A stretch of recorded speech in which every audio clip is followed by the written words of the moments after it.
But yes, today I am going to try out. It's gonna be a short stream, because I do have some other post-birthday things. Yesterday was my birthday. I was gonna do a birthday stream like every other year, but schedule got a little bit complicated, and I honestly was very lazy yesterday. So maybe we'll do it over the weekend. I only started properly playing the new Zelda yesterday. I mean, I am really loving Tears of the Kingdom.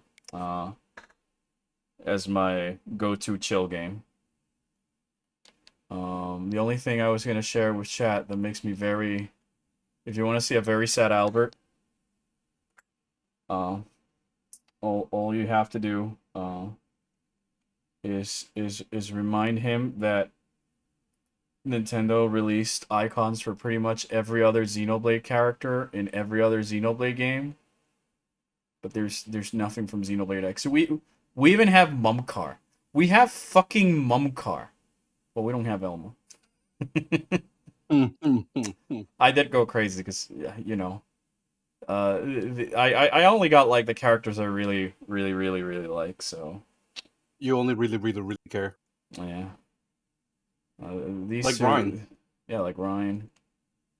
And whatever. So I was really hoping that like they'll throw in a secret Elma in like the last week or the second to last week, but no. They threw. I mean, I guess at least I have Monado Bor and Dunban over there. And what does this have to do with Shulk? Dunban. Like the reason I thought about it is because they added Xenoblade Chronicles 2 Shulk and Fiora from like their character render. So like, why was it so hard to put the Elma.png in here? And just like, well, throw it in. The reason why no one actually played Xenoblade X. Yeah, but she's in Xenoblade 2. They released these two in Xenoblade's 2 wave. So yeah, and people were like, "Who the fuck is this?" Still. So the whole reason I don't have a Xenoblade profile picture, chat, is because I don't know which character to choose. Because my absolute favorite isn't here. And I don't really have any close seconds. So far, it'd just be my boy Shulk, because they didn't add Eggle, because I love Peter his performance as Eggle, and I love his performances in Final Fantasy XIV. Same with Timothy Watson in 14 as Urianger. Like, I'm really happy that some of the Xenoblade 1 voice actors really got another chance to shine in Final Fantasy XIV's English stuff. Anyways, enough of that. Let's go back and playing Zelda. Right? Yep. Can't put this game down. I know I'm enjoying a game when I'm like, man, I can't wait to go play it after work. Or mid work. Why do they have Numa, the spoiler? I mean, they have worse spoilers. They have Xenoblade 3 spoilers, so why not put Xenoblade 2 spoilers? Like, there's some... I wouldn't really consider them much of a spoiler, because if you have any remote knowledge about Xenoblade, you know who they are. And you're like... And I was, you know, when I got to the reveal, I was like, oh no! It's not like everybody knew this since the reveal trailer back in 2000, whatever. Also, especially Smash. Huh? Smash Brothers also. Yeah, I mean, Numa was already spoiled in Smash Brothers as well. You got the Numa spirit in that game. And the skin. Yeah, and the skins. Boy, chat, you have no idea how excited I am for this. I fucking love Pikmin. So I never heard about that. So much. I've never seen you play Pikmin much. Orpheon, have you ever watched Doctor Who? Yes, I have watched Doctor Who. Not religiously. Not religiously. My brother is a huge Doctor Who fan, and I really love the 11th and 10th Doctor season, like every other person on the internet. But we do watch it occasionally when we're together and stuff like that, and I really enjoyed it. I know it's ironic, because I lived a year in London, and Doctor Who was everywhere. That's when Peter Capaldi was coming out as a new Doctor, I think, or it was Matt Smith's final season, I don't remember. But I do have, like, I do know what a Dalek is, I know what a Cyberman is. I understand the references. Who turned off the lights? Cyberman. Who turned on the lights? Timey wibbly wobbly timey wimey and all that other stuff. So there's Cyberman in Doctor Who. Yeah. Cybermen. Cyberman. I hear you. Yeah, the guys that killed Jamcha and exploded. Yeah, I mean, if anything, Doctor Who's been out for longer. I don't know. I honestly don't know. It's just doing a meme. Bandori Battle. Ah, yes. I cannot wait to play my favorite feature, Nintendo eShop. If you complete this demo, you can receive a special rewards in the smart device app Pikmin Bloom. Oh, wait, hold on. Oh. I actually do have Pikmin Blue. I do use it a lot. And you actually play it. Yeah, I do actually play it because I do walk a lot from one place to another. So between that, the Pokewalker, and Pokemon Go, it's like my thing. Did you know that the actress that played Clara voiced Melee? Yep. I knew that since I played Xenoblade 1 when it came out on the Wii. Because I just sat down and I was, I had another friend in college who really liked, I'll do this later. Who really liked Doctor Who. I went to watch one of the movies with him. It was in an anniversary where they had like all the doctors or like the first Doctor coming back. The anniversary is complete once you collect 1,500 units of Sparklium. Finish exploring your day. Alright. So yeah, I knew that. It's not to say that, hey, that's a fun fact, but yeah, it is pretty cool. Yeah, some of the cast from Xenoblade 1 have been working in Final Fantasy 14. I think some of them have minor roles in 16, but I've not heard any confirmation yet because they're like random NPCs. Olimar. I'm pretty sure they're also in Valkyrie Chronicle. Dude, I got a giant grin on my face. I love Olimar. I got my Olimar amiibo on my desk right now. Yet you don't play Olimar. Because he's just not my style of gameplay. I've tried to get into Olimar just because I love Pikmin, but like, I can't seem to catch the rhythm of playing Olimar. I like to play Olimar and Smash to just fuck around and find out. Alright, so this is Pikmin 1.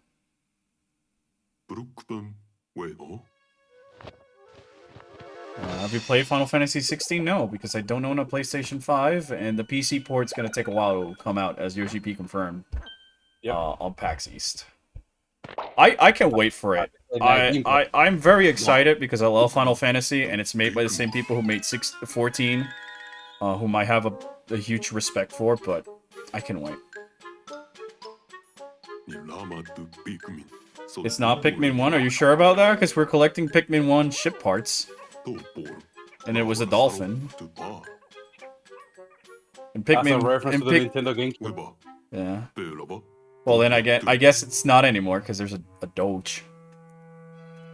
Yeah, some of the casts were in Lego Star Wars, so Final Fantasies, whatever. Yeah, I mean, I did hear Adam Howden say, yes, I'm really feeling it in Lego Star Wars. And I didn't even know about that, and I was surprised when I was playing it with one friend. I freaked out. Alright, so I guess it's not Pikmin 1. Unless it's like a reboot or something. Because, like, did Olimar really crash again on the same planet with the same ship? And has to recover the same parts?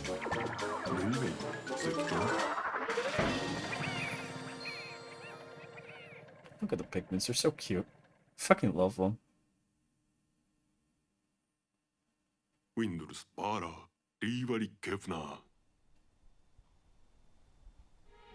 We gotta go. Oh, okay, yeah. No, it's definitely not Pikmin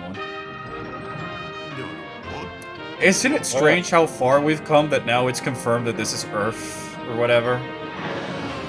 Like before it was just previously hinted at because you saw some fragments of Earth, but now we're just in a fucking living room. Yep. That feels completely fine. And then the Olimar is just as small as a small dog. Alright, can I be honest? The dog looks kind of suspicious. This dog, I don't know about it, but I don't trust that face. I don't trust like that. Something about this... Oh my gosh. Something about this area is different from the others we've explored so far. Look at the picker packs. They're so cute. I love them. I love their little noises.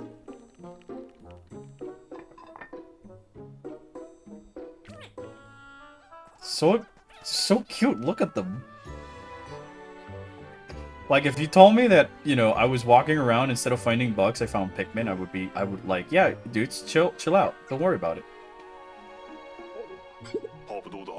That can't be a good sign that Pikmin don't usually scurry off like that. Suppose I'll have to call them back while I search for the missing ship parts. This dog is definitely suspicious. I don't trust like that.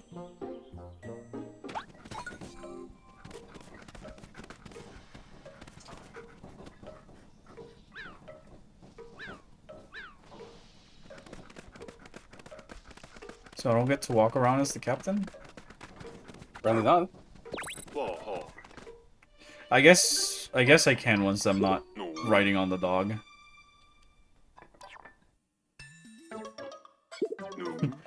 Oh, it's got a remix of the Pikmin 3 tutorial song. I loved it. When we jump, I'll start charging up my pup's strength. Just need to press X and hold down, then take aim. Okay.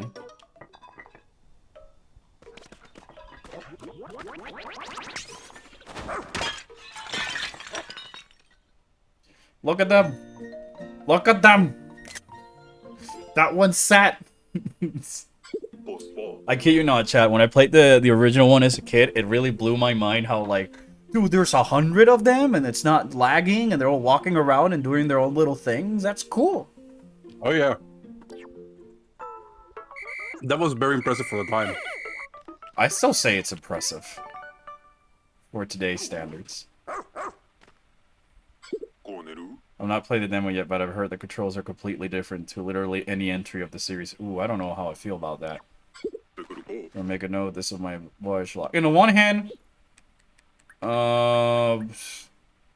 in the one hand, I am happy that they've decided to take a twist so that it doesn't stagnate. On the other hand, why fix what's not broken? Because I really love Pikmin 3. When I arrived at this area, the Pikmin started acting quite strange. They flew out of the onion and immediately hit. I can't find my spaceship parts without them. I suppose I'll just keep looking for them. That is strange that they would go out of the onion to hide. Because I always took it that the Pikmin are completely safe while inside the onion.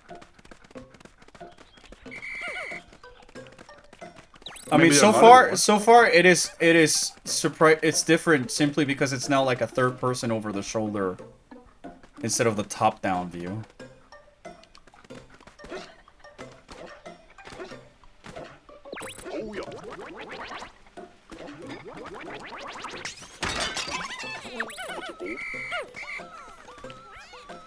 At least you start with all the Pikmin now.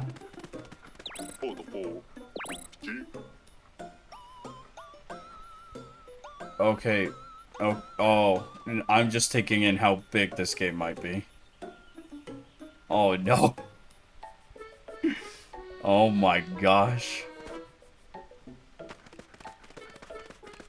Okay, this is literally, I'm an ant.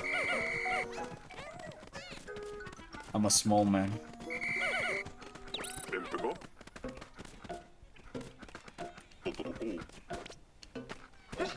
I'll say it's not as clear as to know what can you rush. But I know that you can explore at night, so like, what the heck? You can explore at night. Yeah, that's a new thing for Pikmin. The ability to just be at night. My mom's gonna play the hell out of them all. I hope she enjoys it. I love Pikmin. My mom finds the Pikmin also equally cute. I think you killed him. No. Yeah, I find it, you know, I find it funny that the dog doesn't do crush damage. And none of our Pikmin are rocks.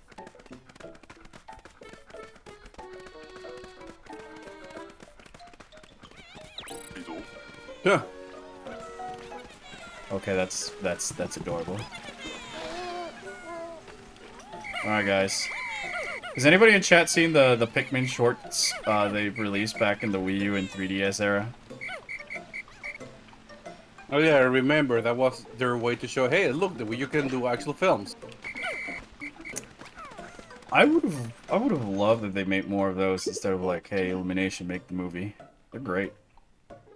They look great. Also, they have a lot of like little nods and to the series that only diehard fans would find out.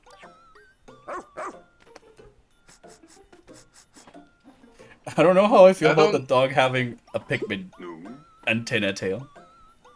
I don't know about a Pikmin movie, but I would prefer Pikmin short. Yeah, Pikmin as shorts. Like the ones they released on the Wii U and 3DS.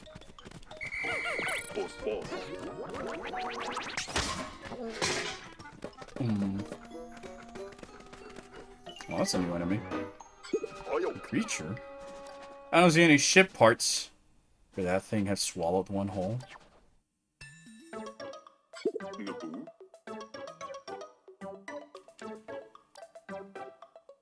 I mean, I wish they didn't show me what I'm supposed to do, so I can just... Then again, it's a demo. I guess it's easy. Oh, it's playing the boss. It's playing the Pikmin boss music. The Pikmin 2 boss music. I don't like that.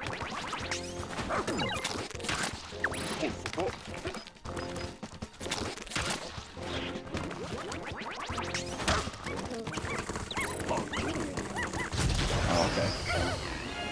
That was easy. I mean... That gave me so much anxiety hearing that theme. Yeah, I mean, when I was a kid, that theme... Fucking... I hated it. Yeah, that's from Pikmin 1, this part. The part's from Pikmin Uno. But come on, I just want to throw Pikmin. I don't want to just walk on the dog. I want to walk around and see my squadron behind me.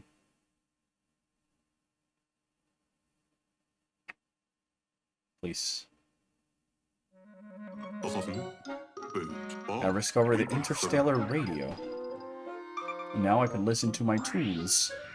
So I immediately sent out an SOS and attached the latest version of my voyage log.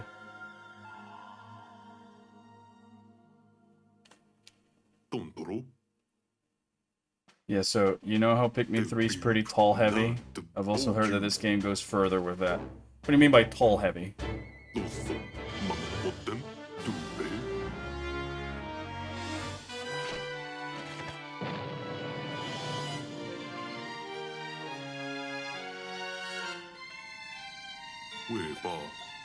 Whoever's giving the people of Kolpai or Hokotet spaceship licenses really needs to reassess their tests.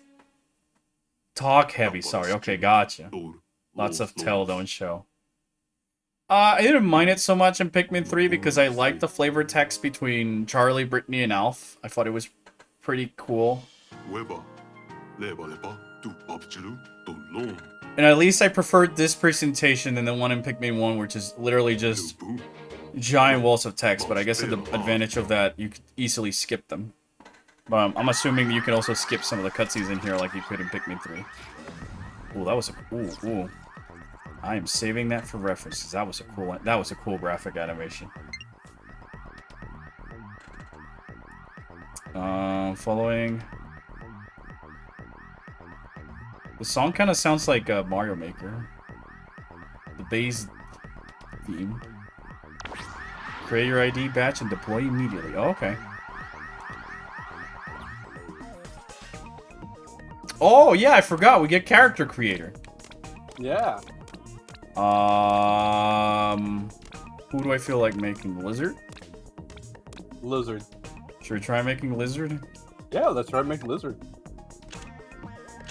That way you have your tomboy here. Oh my, shut up.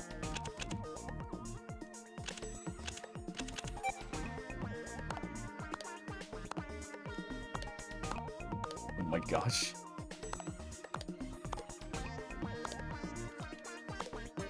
Are they different? Oh yeah, they're different. This one has glasses.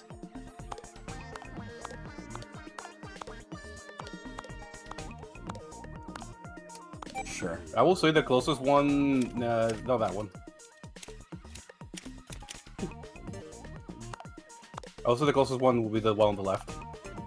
The tall one or the short one? No, like the middle one between the two.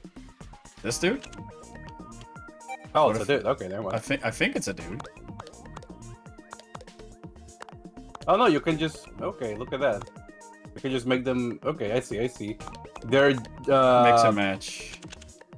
genderless base model. Yeah. Although this one is clearly based around Captain Charlie.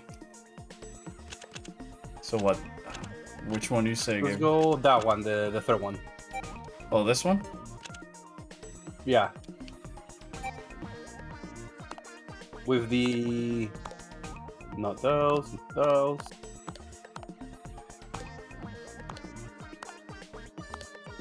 Also the first one or the first one, the second on the second row. Like this one? Yeah. It's terrifying.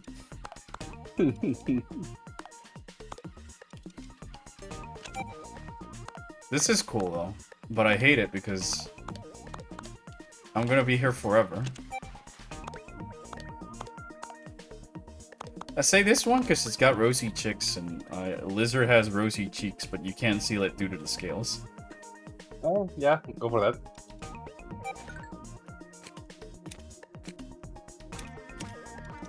No, none of these hairstyles are really Also the first one was the closest thing you'll get to the the first thing. Although this one is kind of Elma. I guess we can also just make Elma. I just want to see if there's a ponytail so we can make Samus. Oh, well, I guess this one kind of could be both Lizard or Samus the hair. Given that it's this ponytail and the bang. I really wish that the hairs weren't just like tied to the body. Oh wait.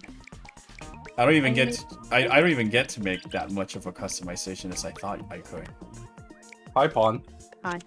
Oh hi Pawn, we're trying to make Lizard. Lizard? I figured as much.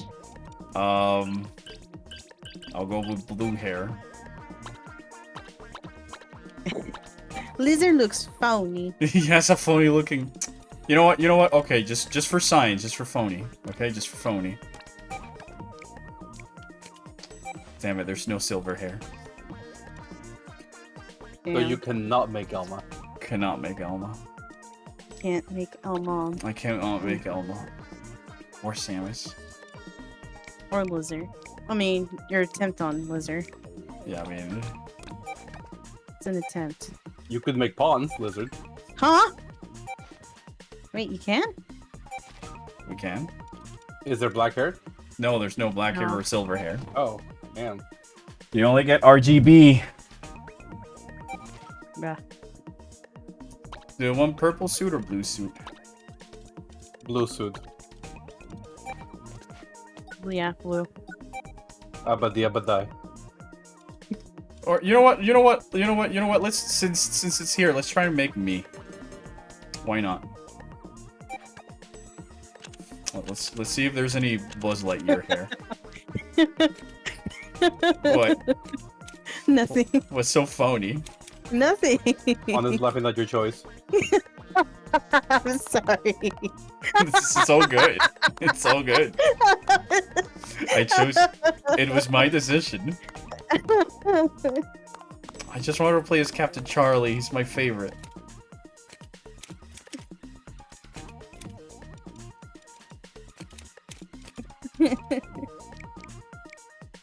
Bro, I'm really torn. Oh, What? What's up? we have a J button. Oh. Let me deal with that real quick. Yay! Yay! What are these faces, Nintendo?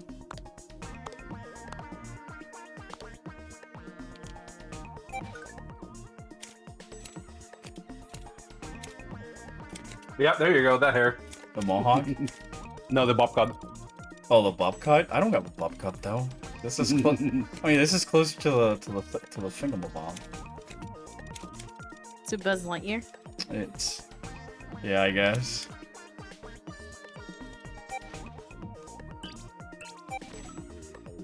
Do we keep this or we go with the other one? We go for the other one. Okay. I came back to hear Pong going, "Huh?" says Midnight in chat. Oh my god. Huh? Alright, just real quick.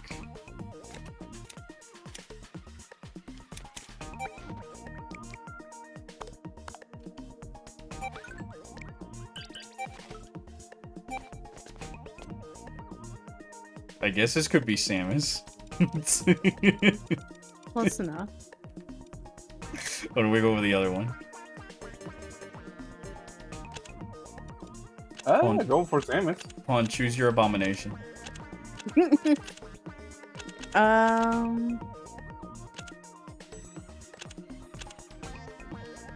let's go for Samus. For the Samus looking one? Yeah. If you make her purple, is our Samus. I mean blue. Huh.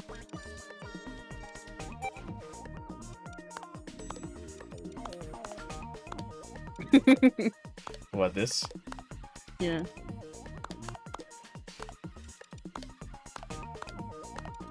What would be the most Samus? Oh, definitely this one. That would be most you. This one? I think the one above. No, to the left. No. No. That one. This one? No. The other one. Oh, this one? Yeah. Hello, I'm Samus. It's a me, Samus. Totally Samus. What about this one, Tired Samus? Alright, chat, what do you say? What do you guys say? Do we go with close enough Samus? Samus at home? I'd say blue because it's like Zero Zoot. Or orange because Varia Zoot. What do you say, Pon?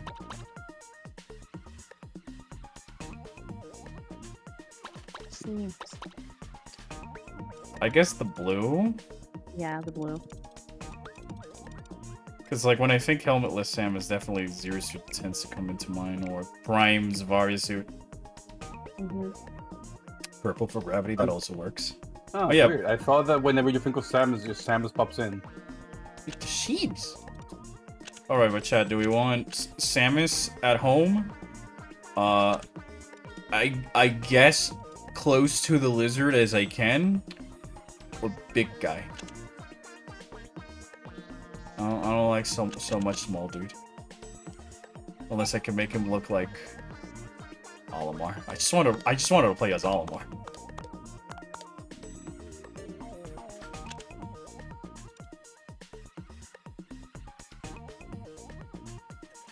I'm just taking a picture.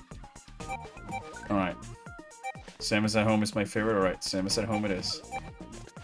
I'll just keep the use. I just keep my own username, right? Or do we just full on call it Samosa?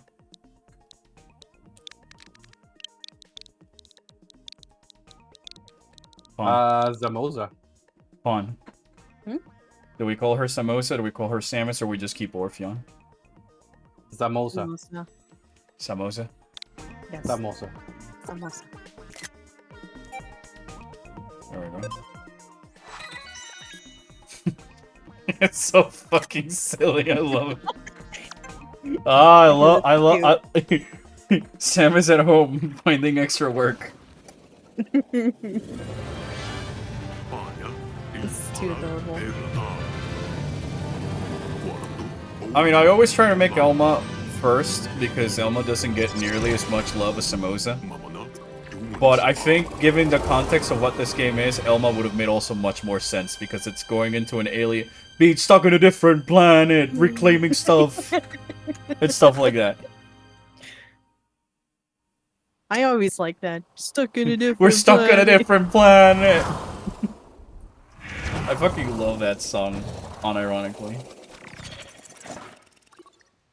I mean, I won't deny that the Xenoblade X soundtrack takes a while to get used to, but once you get used to it, man. I mean, there's some bangers in there though. I've heard a few. Uncontrollable. I find it funny that that song Uncontrollable, if you read the lyrics, it's literally just a couple having a fight. It's it's literally a couple having a fight, and it's the boss theme or the unique enemy theme. Ochi. All right, that's not a Pikmin. I don't want to play this game no more. Young, loyal rescue pup is one of an elite breed of space dogs that has long served the Shepherd family. This is his first mission. Oh, cool.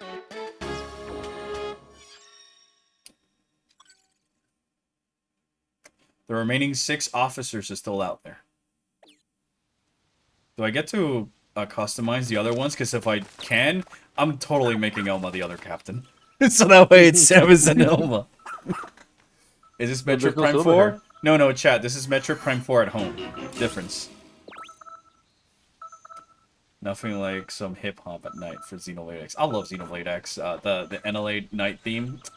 There's that, I don't know how you call it, a chorus, or when the guitar solo kicks in. I was living in London when that game came out, and walking, I heard that song while walking through the neon lights of the city and stuff like that. I'm like, oh my gosh, it's like my Xenoblades.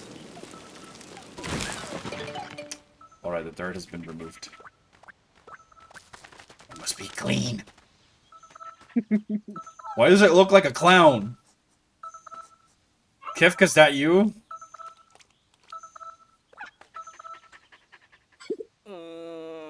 Unironically, that one looks a lot more like me, which is fitting that it less look like a clown. Yeah. I love how Pikmin has kept the same jingles all these years. Yeah, I mean they're so iconic. Thank the stars, I wasn't sure that my SOS signal had reached headquarters. That is actually quite surprising. I've never known Ochi to listen to anyone other than our captain. Oh, I should probably introduce himself. I'm Colin, communications operator for the rescue corp. Operator, he handles communication for his fellow officers, plus he's handy with a wrench. Alf at home.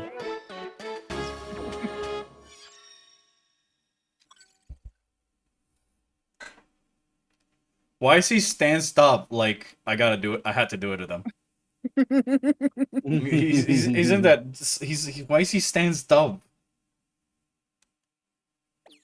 He has a drip stance. My path got cut off by a small landslide. Landslide? Nugget? And then my hunger became unbearable. I decided I have to preserve my stamina. You're our latest recruit, right? It's Samosa, isn't it? I couldn't be more grateful to you for rescuing me. As I mentioned before, I was the one who sent out the emergency signal. The rest of the rescue scored well. It was a rough landing. We entered the planet's atmosphere and lost control of the ship. Oh no! Oh yes, I've spent days sleeping out here in the rough. 6 officers. Flying Captain Olimar, whose own ship crashed, who only suffered the same fate. It's almost embarrassing. I mean, almost. It is embarrassing.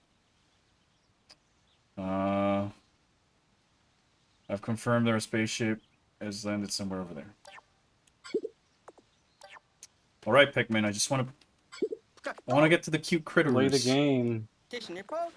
Before I forget, take this. It's an official Rescue Corp tablet. It doesn't even look like a Nintendo Switch. That's boring. Boo. Boo, Pikmin 4. Boo. It doesn't even look like a Switch. Ooh, with the Tessa burger. Woo. Sorry, I saw Samosa and I fucking lost it. Top priority. I have some other handy apps to share, but I'll install them later when we have a moment to rest. For a second, I thought you were laughing at my South Park reference. Oh, I mean, yeah, I understood that reference. Ooh, with the Tessa burger. Ooh.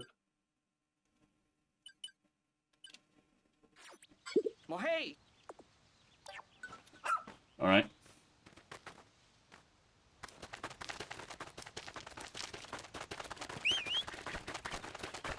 Oh.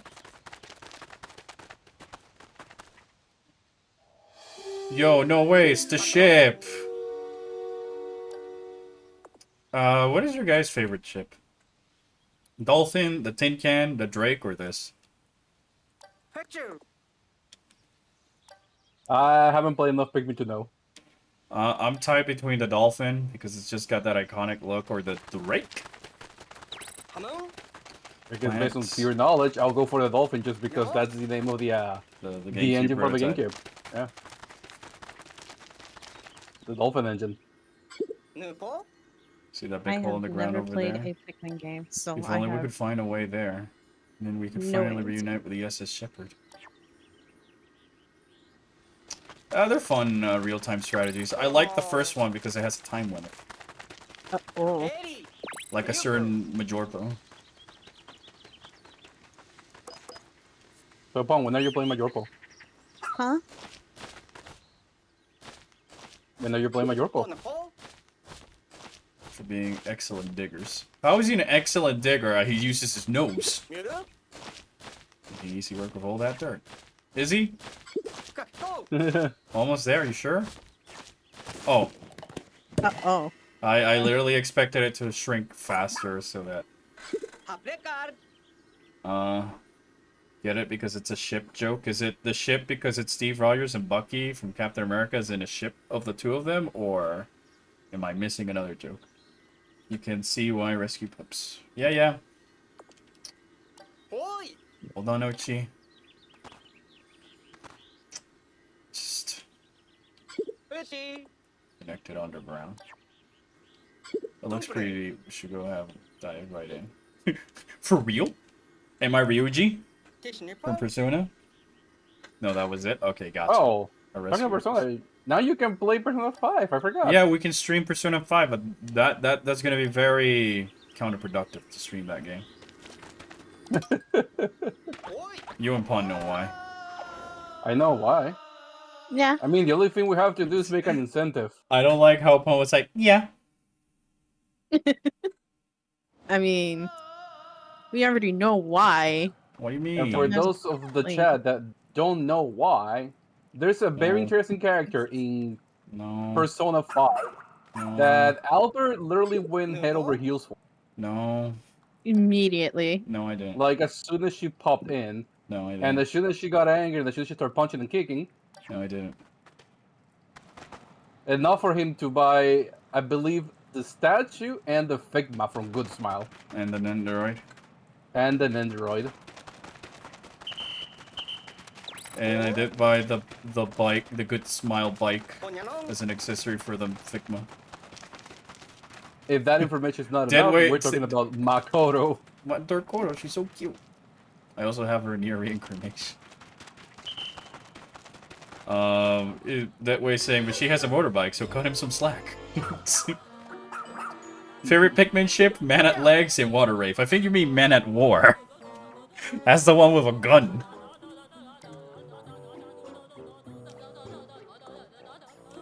Look sharp. I know Sons. Man at Arms. From He-Man. History lesson. Hurry up and do something. I don't have Pikmins? Where am I? I thought this game was called Pikmin, not Ochi's Bizarre Adventure.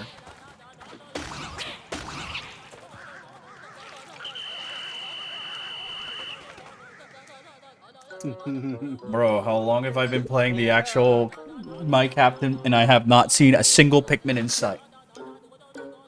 We took care of the creatures down here. Can you get down? I want to imagine when they recorded that voice line in Nintendo. Yeah, we need you to go. It's in the microphone for 3 minutes so he can loop. It must be fun to make the sound effects for this game, like the vocals. What's your status, Culling? Are you okay? Sure, asking you that. I'm just relieved to see you are right. Oh, you? I haven't seen you since rookie training camp. I'm Captain Shepherd of the Rescue Corps, if you don't remember. You order Ochi? Get rid of those creatures all by yourself, Samosa, huh? You seem to be pretty good at exterminating wildlife and alien planets. Nobody? Really? Yeah, Nobody. Nobody. I made a a lowbrow Metroid joke. Yeah, I was about to say I don't think it's highbrow.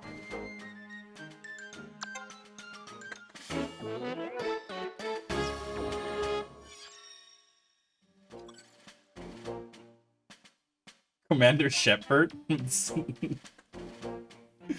My gosh. I know that game. Yeah, me too. I know what that is. Fish saw leaning over and look inside and fell right in. I wander around this cave aimlessly.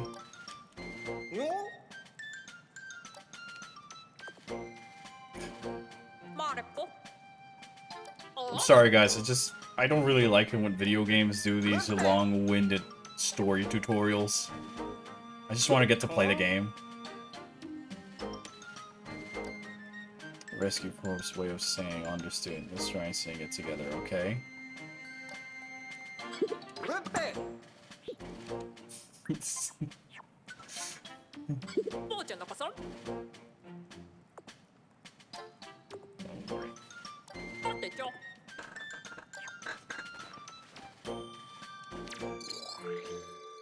Ah.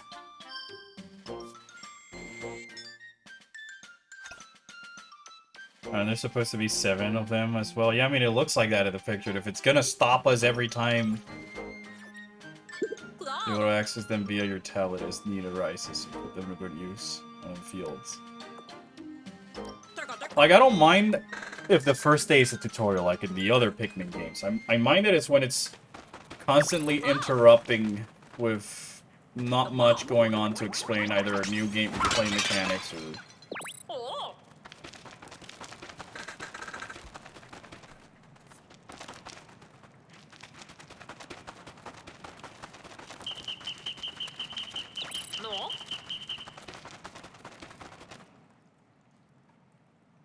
It's like, yes, game, I played... I wish there was a simple thing. It's like, hey, have you ever played Pikmin 2? If so, we can skip some of the dialogue. Yeah, Pikmin 1's first day tutorial is perfect because it's quickly teaching you about all the mechanics with no time limit.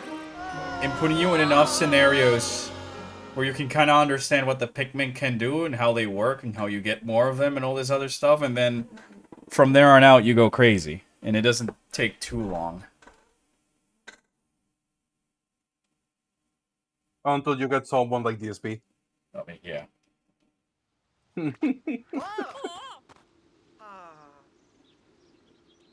Excuse me, Samosa. I suggest you exercise a bit more caution when encountering something unfamiliar. Maybe don't just touch it. What are you talking about? I'm Samus.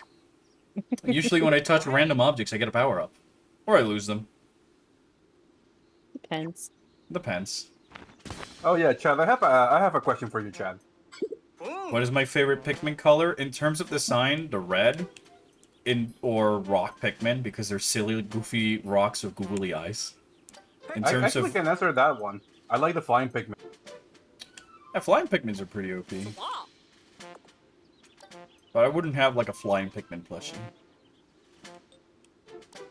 It's crazy that this comes out months after the Kings of the Kingdom, which has billions of mechanics that were totally new to me, and yet managed to do so in a way that stuck. It's because I feel that the way Tears of the Kingdom and Breath of the Wild did it is that they teach you by letting you fuck around and find out, which only makes it a lot more fun.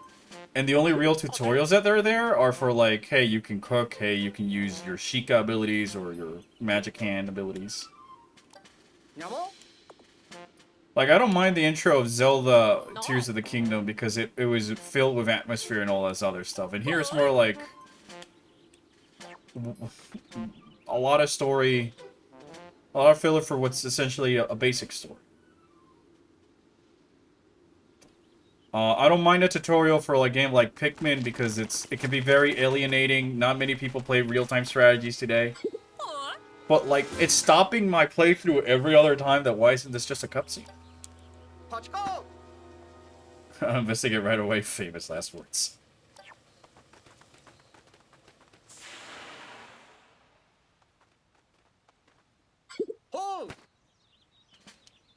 But Chad, what would you be more interested in watching my boy Orpheon here play?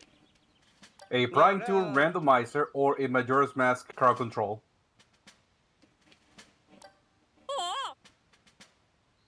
I don't like the fact that you had to throw in Majora's crowd control. I mean, you know what? Let's make that pod sweeter. A Metroid Prime randomizer, crowd control, or a Majora's Mask randomizer, crowd control. Oh gosh. Two games that you have a lot of knowledge of, but your chat is gonna fuck with you. Yeah. Captain Oliver's budget log seemed useful. I just want to play the game. I feel like I've not played anything. I haven't even sprouted my own Pikmin.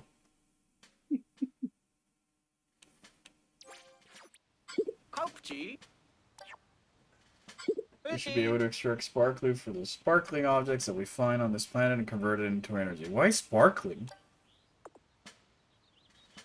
Real life treasures. Wouldn't it just be funny? It's like, alright, if we use this treasure, we could repair the ship because then we can sell it on eBay or whatever. From this point on, we have a new mission. Find and collect that sparkly object so we can.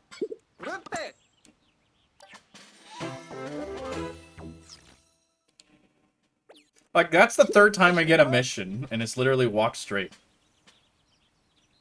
Majora sounds like a lot of fun with all the masks. Hello there, chat member. How you doing? The SS Beagle?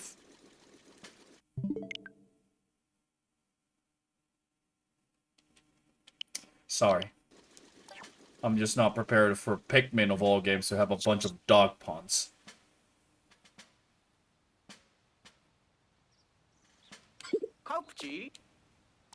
Just need a good place for it to land.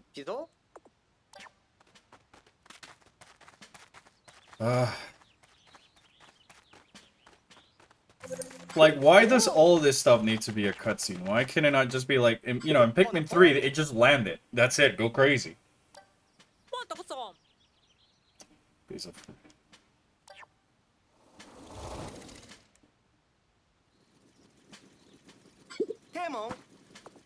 Like, you already understood in the other games what the rings were for, to like, hey, once the item is within here, it'll go inside the onion, or the Pikmins will go inside the onion, and the treasure will go inside the ship.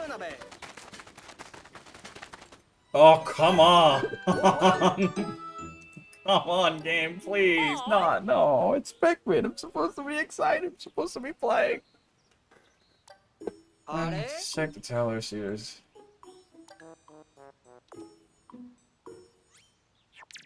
I don't know, chat. So far,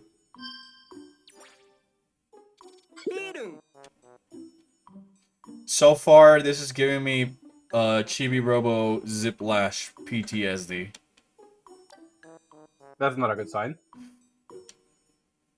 A lot of unnecessary dialogue fluff that I think could have easily, that was not there in the previous 3 games. And we have a dog gimmick, which I don't know. What's the whole point of Ochi? Why couldn't it... Like, don't get me wrong, I love cute dog, but...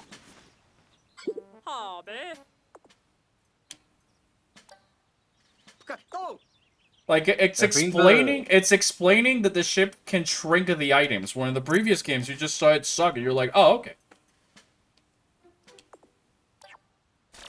Oversaturation of information. Yeah, not every minute detail needs an answer. Energy detected. If we kill it, we may be able to restart the shepherd.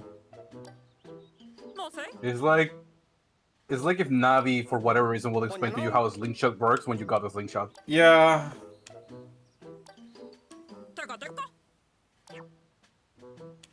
And I don't know, it's not that these two look bad, but I wouldn't call them as iconic as Charlie and Louie or any of the... It's like, where's the Pikmin?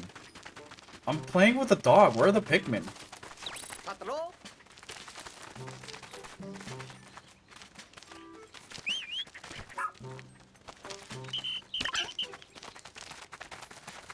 There's an onion.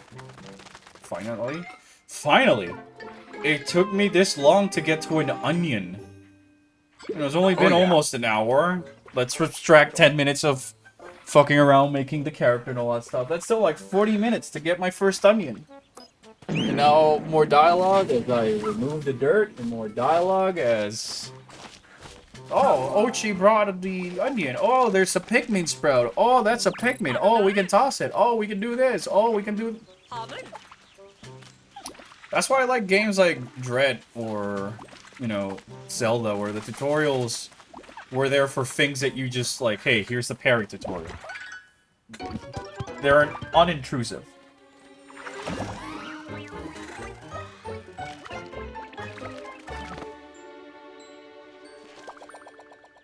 Prime 2 rando sounds great. Well, that way they gave up the stakes. It's randomized crowd control, Prime 2, randomized crowd control Majora's, and I don't know why he's trying to fucking torture me. Oh, because I found it hilarious and funny. That does sound really fun. For us. For you, You know not so what? much. For us, I was excited. There's a new Pikmin 4. Pikmin! He's so silly. Look at him. Look at him. Wow, it only took me an hour to get my first fucking Pikmin. What?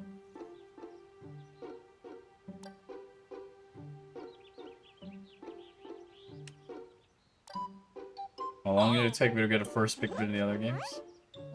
Help us while we explore and look for treasure. Picture. Ochi's bonding with the Pikmin. I thought that Ochi was running for his life as the Pikmin wanted to kill it so he could create more Pikmin.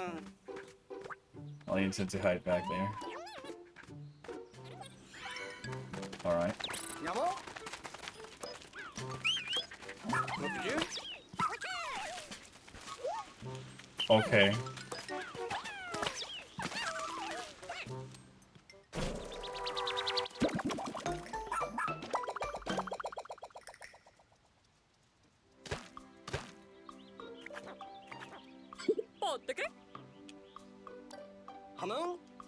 Alright, this is just a Pikmin tutorial.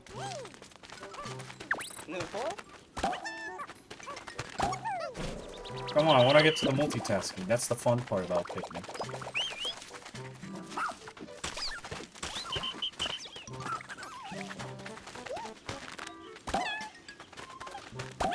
It feels weird that I have two other captains with me, but I cannot, like, split up and...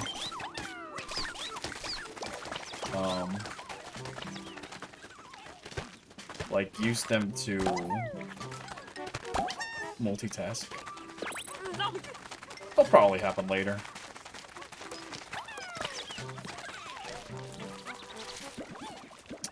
Oh yeah, let's see how much this bell. Do 5, and need one more.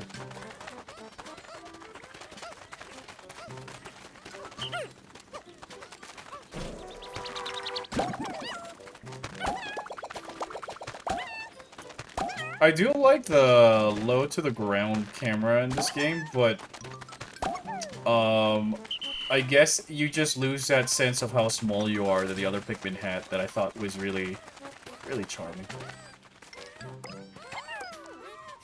I like watching your streams while working, they keep me entertained. Aw, dude, thanks. That's kind of the idea with the, you know, the videos and the streams, it's just to chill out with you guys, offer some background noise, entertain, and all that stuff, so pretty happy to hear that streams are doing that. Hopefully the bots over in Orpheon Station do the same if you ever want to go back to watch something or catch up with one that you didn't get to see.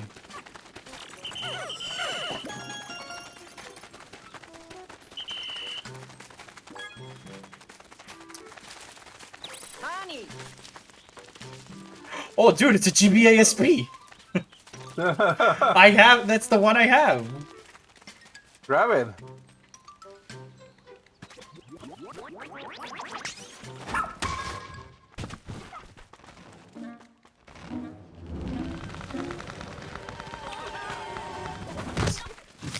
Look! My childhood! Now you can play Metroid. Bro, I love the blue Cobalt Blues. It's just, I can play Mega Man Battle Network.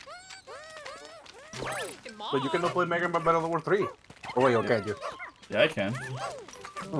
3 was on the Game Boy Advance. I thought it was on the All DS. of them were in the Game Boy Advance. Only Network Transmission wasn't in the Game Boy Advance. Ah.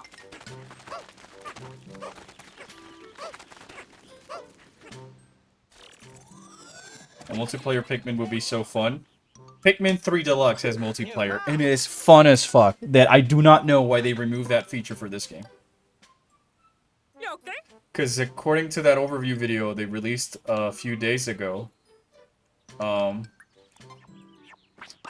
the second player can only throw rocks, similar to like how it's in Super Mario Galaxy.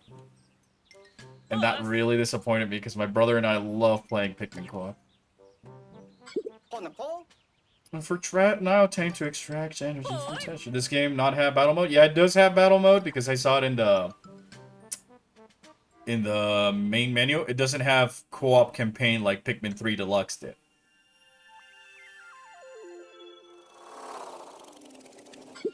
Go! It will flow directly into the shepherd. 1 Game Boy Advance SP. I don't like how the music is very quiet. Like, this is the end of day theme. It should be blasting, that like in Pikmin 3, where it just gives you that nostalgia about finishing a day. You look back at how much you did, or feel bad about all the Pikmins you fucking slaughtered, or stuff like that. This one is like, I'm gonna go to sleep now.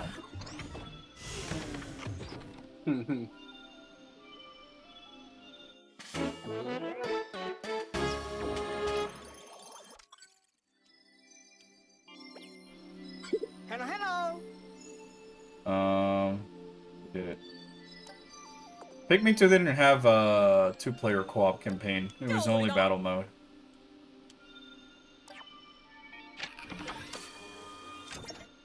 Pikmin 3 Wii U did not have co-op except for the mission mode, but then they added full-on co-op for the campaign and the deluxe. Marco. It feels so weird.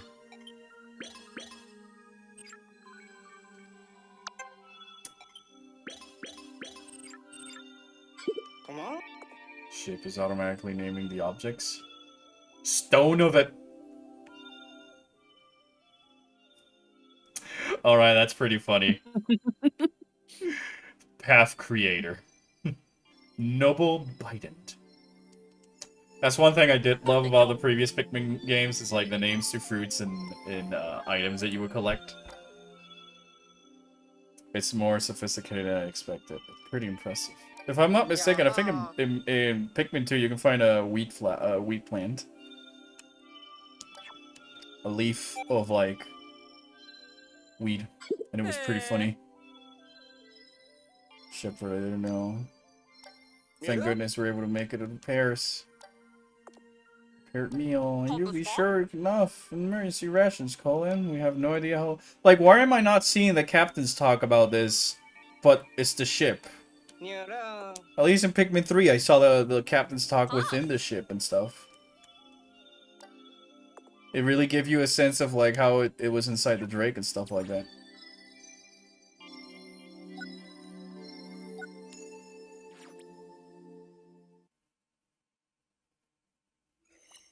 Yeah, but it was recolored for Europe and the re-release, so it looks less weed. Oh, I didn't know about that. You know, I played the filthy American version. I didn't have the fancy European one. So far. Like, so far, I'm not really that excited as I was in the others because of all this fluff. That, you know, when I played the previous Pikmin, I didn't go like, ah, yes, I want to see my captains talk more. Home. No.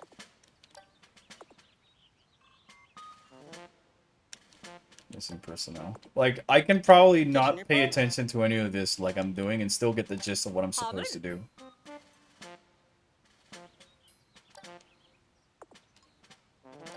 Huh? No. Keep on mission list just in case. On that note, I hereby call this strategy meeting to a close. Copy that. Okay. Alright.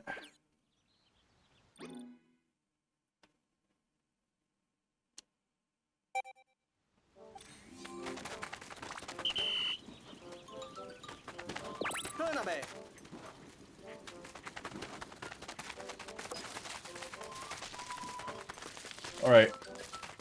It certainly does feel weird that I don't have a sun clock at the top of the screen. Yeah, Still, I think if it's you- mainly. No, you should still have a song clock now that I think about it. Like, even if you can explore at night, it will be good to know when you're close to nighttime. Well, I think this is like a base camp then, because I can go to other areas from here. It's so weird. This feels so weird.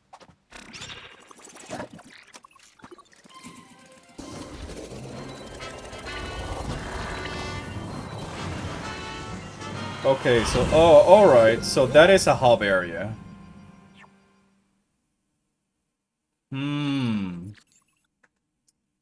Okay, so I feel like now, does the game start now, finally? Maybe. Is it that somewhere that it's like a little camp? I mean, I do like the idea of having a hub where you can just walk around and, you know, play with your Pikmins and stuff like that, though. Sun-speckled terrace. Gosh, I love the graphics in this game. It looks like shit. Why does it look so bad? Pokemon looks better. Oh yeah, Pokemon nothing beats Pokemon. Oh, thank you, Taco. Taco, thank you. Happy birthday.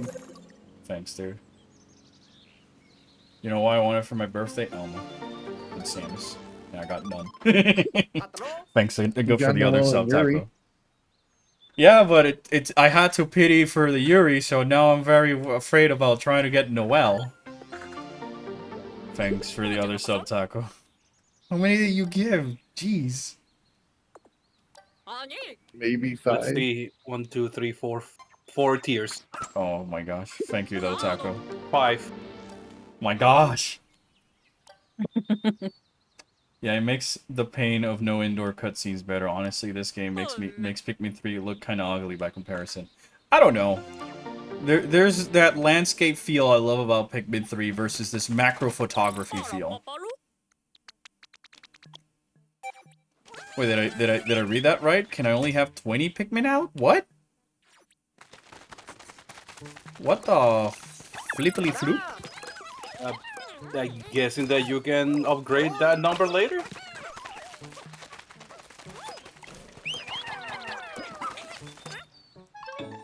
Gosh, game, yes, I played Pikmin 3. Raw materials for simple stone that is more common with amber and fossilized biological matter. Census back, I bet he'd be able to make good use of this. So is this like an extra resource you can gather now? I'm guessing as such because they're taking it back to the ship. Dwarf Bulborb by.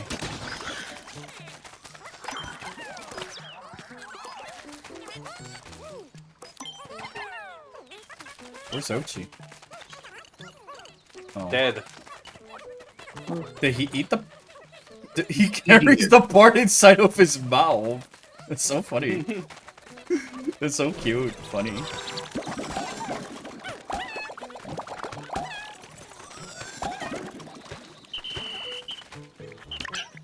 Alright, if I could only have, like, 20 Pikmin out. I shouldn't be wasting too much time. Okay, I did see that Ochi can carry 3... I didn't mean...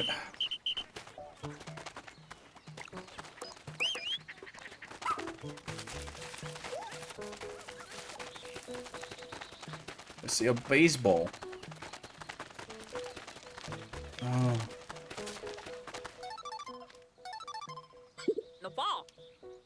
For an important detail, that is, you're going to need Ochi's help when it comes to searching for rescue officers. Sharp sense of smell, so he'll be able to locate.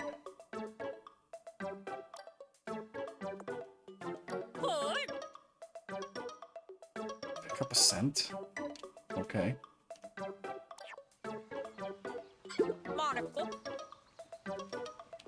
Dandori skills to work. What the fuck is a Dandori?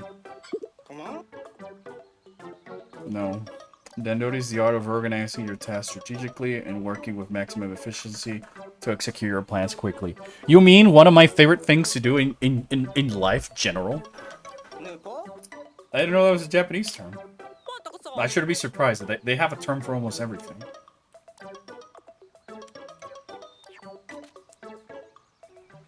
Unless you have 3 Pikmin types in the team at a time. I mean, I don't mind some changes to the rules of Pikmin. Just only being able to have 20 out is really a curveball.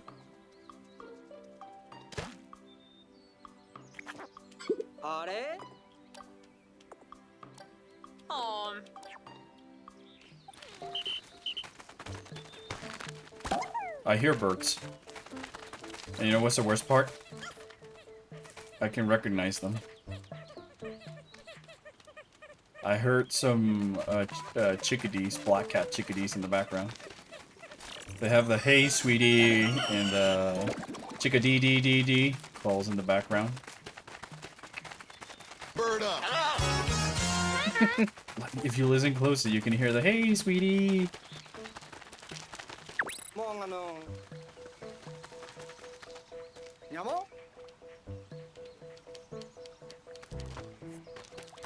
Alright, Ochi.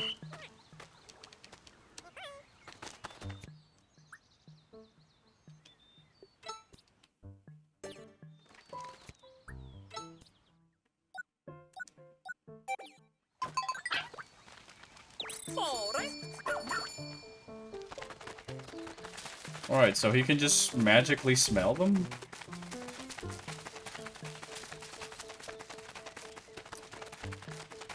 I love your abilities to recognize birds, man. Dude, I just love birds. One of the gifts I got was a book called, Was It to Be a Bird? Or something like that.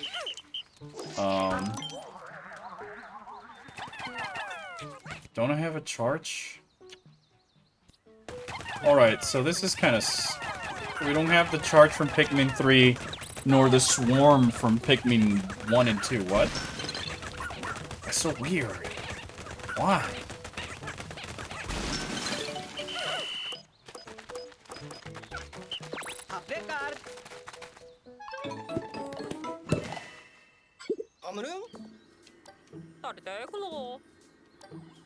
Oh, we should probably take a look inside.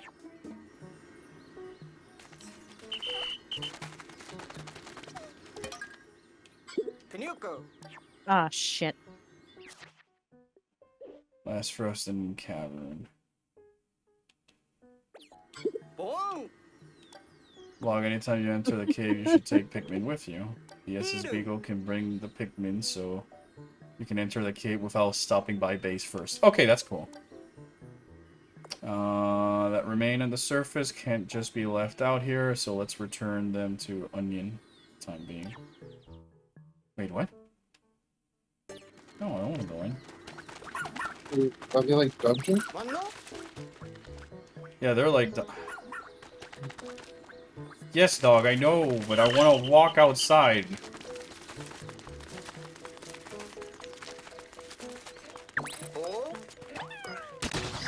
We're pretty far from the SS Beagle, so...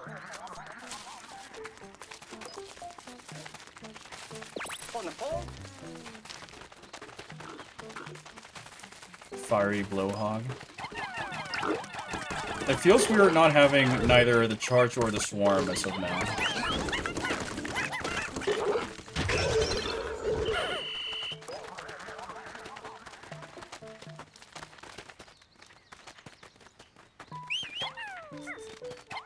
Oh, you for real?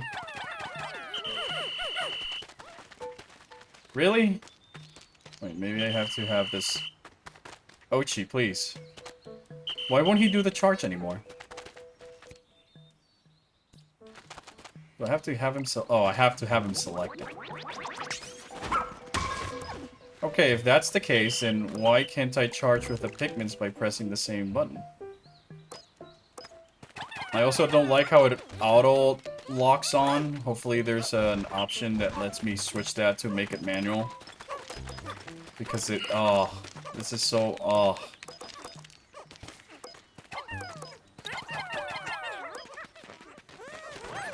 Might as well make up a backup save. Ooh, we can dig.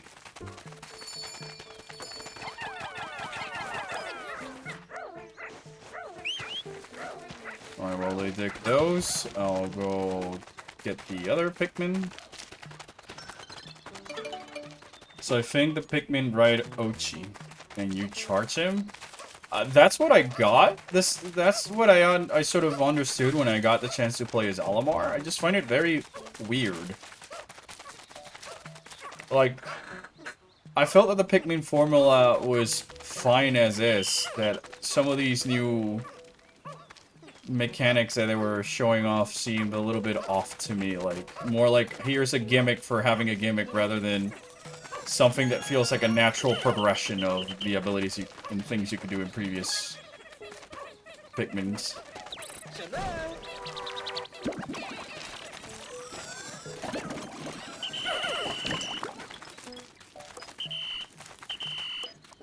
Alright. Oh, those were the ones that were digging. Okay. Yeah, it does seem like one step too many. Like, get your Pikmins on Ochi, and then charge as Ochi so the Pikmin charge instead of just pressing charge.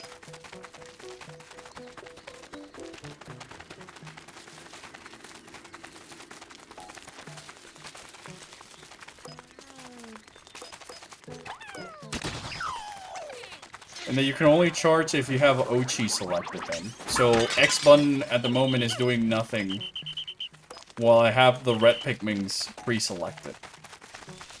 Which, in my mind, I thought, like, okay, if I have Ochi charge selected, he'll charge. But if I have the Pikmin charge, those Pikmin will go on ahead and charge.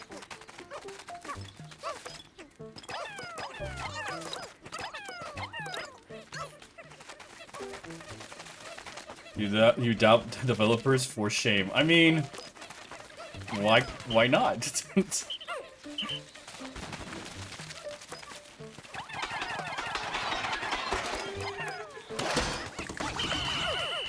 Guys, they're female shear grubs. They don't do anything.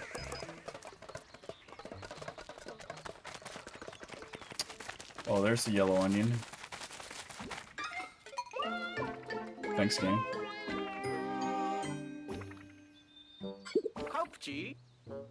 Yeah, honestly, they've been slowly trying to make the series as approachable as possible because the Pikmin are Miyamoto's babies. No, I don't mind it being more casual friendly or approachable. It just seems like it does seem like a considerable departure from the Pikmin formula.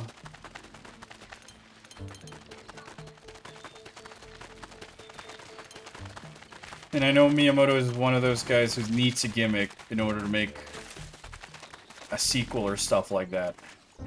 Yeah, Miyamoto's one that he needs to add a gimmick to every new entry to warrant the need of a new game.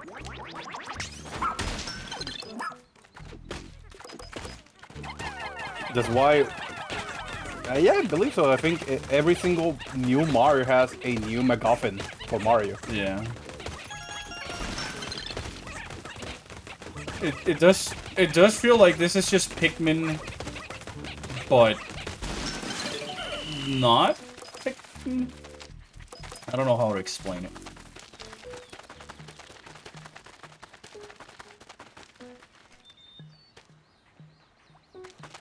Hello.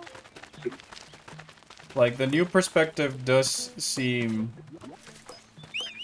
make some of the navigation a little bit more awkward, because you don't have that bird's eye view that makes it easy to multitask. Because you can sort of see ahead and strategize.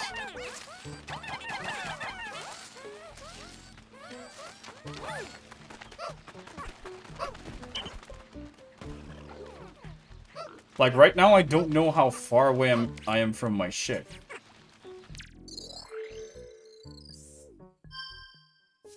Do I really have to see this every time? just want to see the map. What the f... Why do I have to go to a menu or another menu just to see the map? This was just a button prompt in Pikmin 3.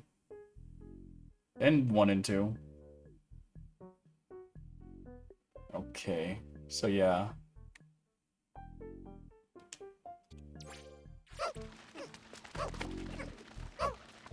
Can I... 어디? Okay. 요?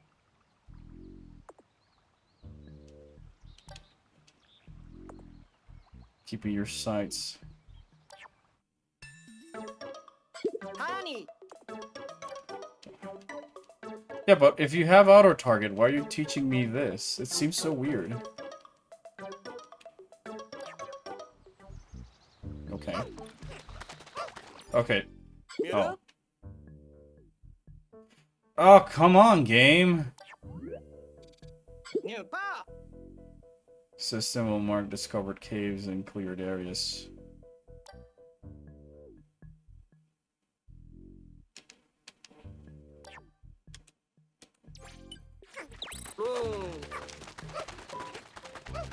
This guy's pretty big. But I already killed a fiery blowhawk. 아래. I don't know. This is really putting me on the fence a little bit. I'm not gonna lie. 퉁스. We should create a base here. Alright.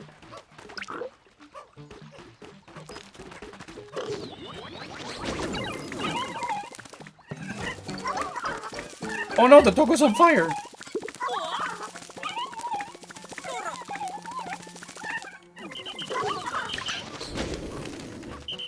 Alright, Pikmins. Hold on, give me 1 second.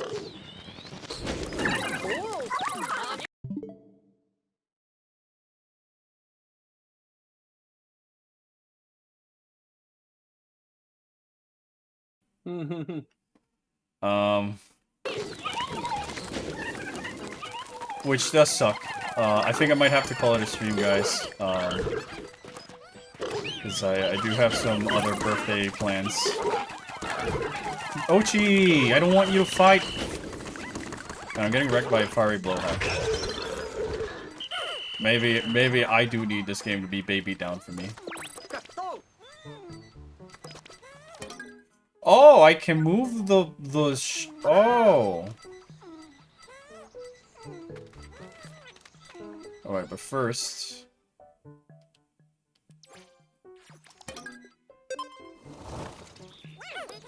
Okay, that's neat that you can move the base. The camp, but what about the other Pikmin that were over there? Do they also teleport?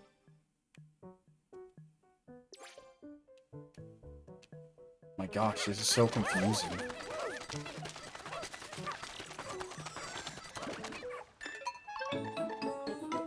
Oh wow. Oh gosh.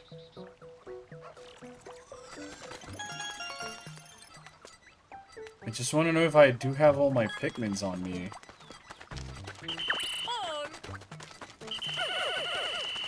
Yeah, okay, so the Pikmins that are our base move with the base.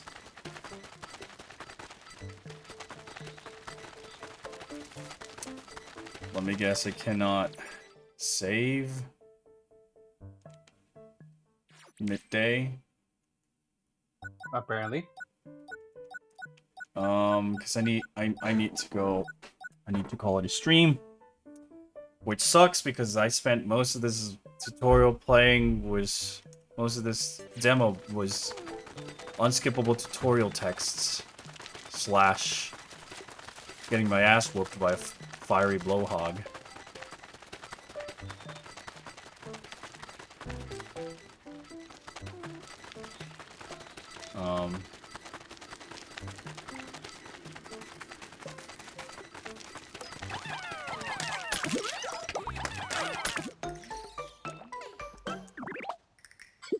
Okay, I can skip them.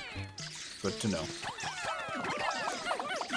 Again, I wish I wish I had a swarming feature so it's easier to flower blossom my Pikmin.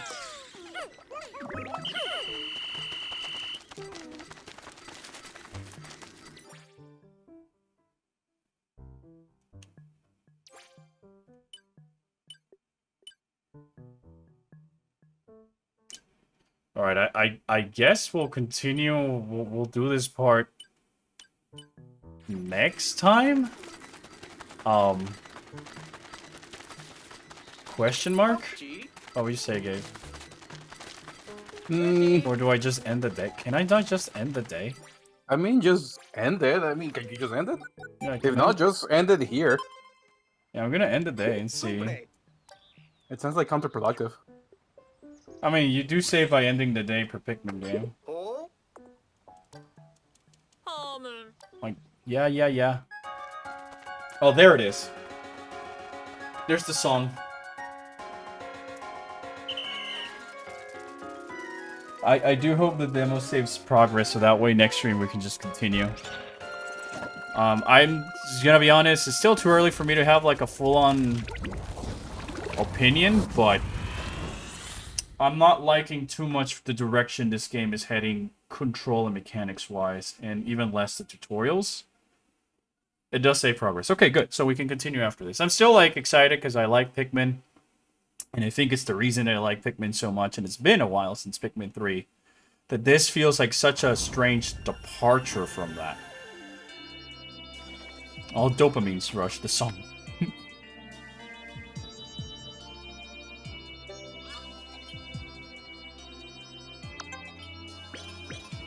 Aspiration Ritual Ball, Lesser Mock Bottom, Double Dragon Eyed Scope. Oh my gosh, I love these names. I think people miss the tutorials and play worse as a result. I don't mind tutorials. I mind it is when it's very intrusive.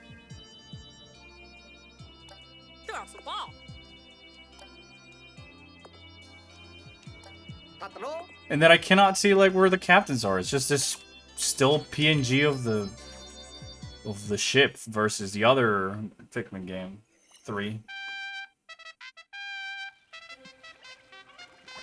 Did it save? I didn't look. I'll assume so.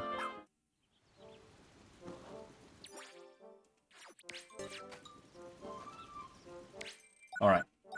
But I'm gonna call it here. I am still excited for Pikmin 4. I'm still willing to give it another chance, but this certainly does feel like a lot of a departure to the point that I hope it's not like so far of a departure that they kind of missed the point of what made the other games fun.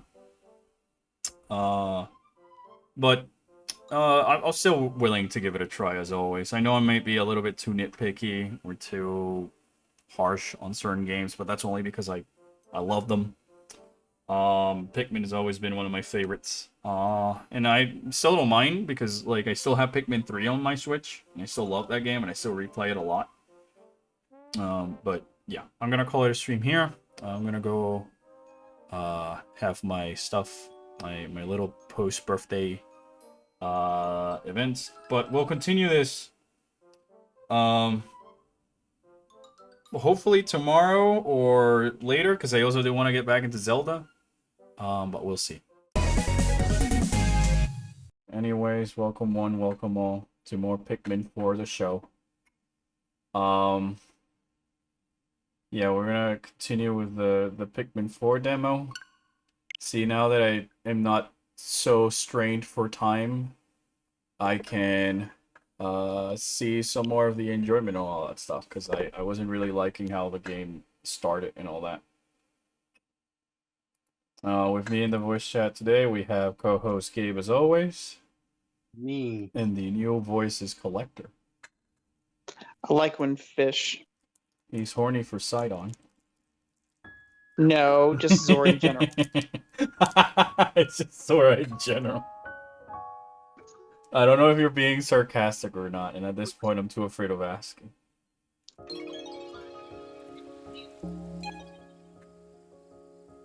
Look, I just think fish are neat. Collector, have you seen my captain? If it's not Elmo or a bird. Samosa, oh my god, I love it. Wait, you can make your own? Yeah.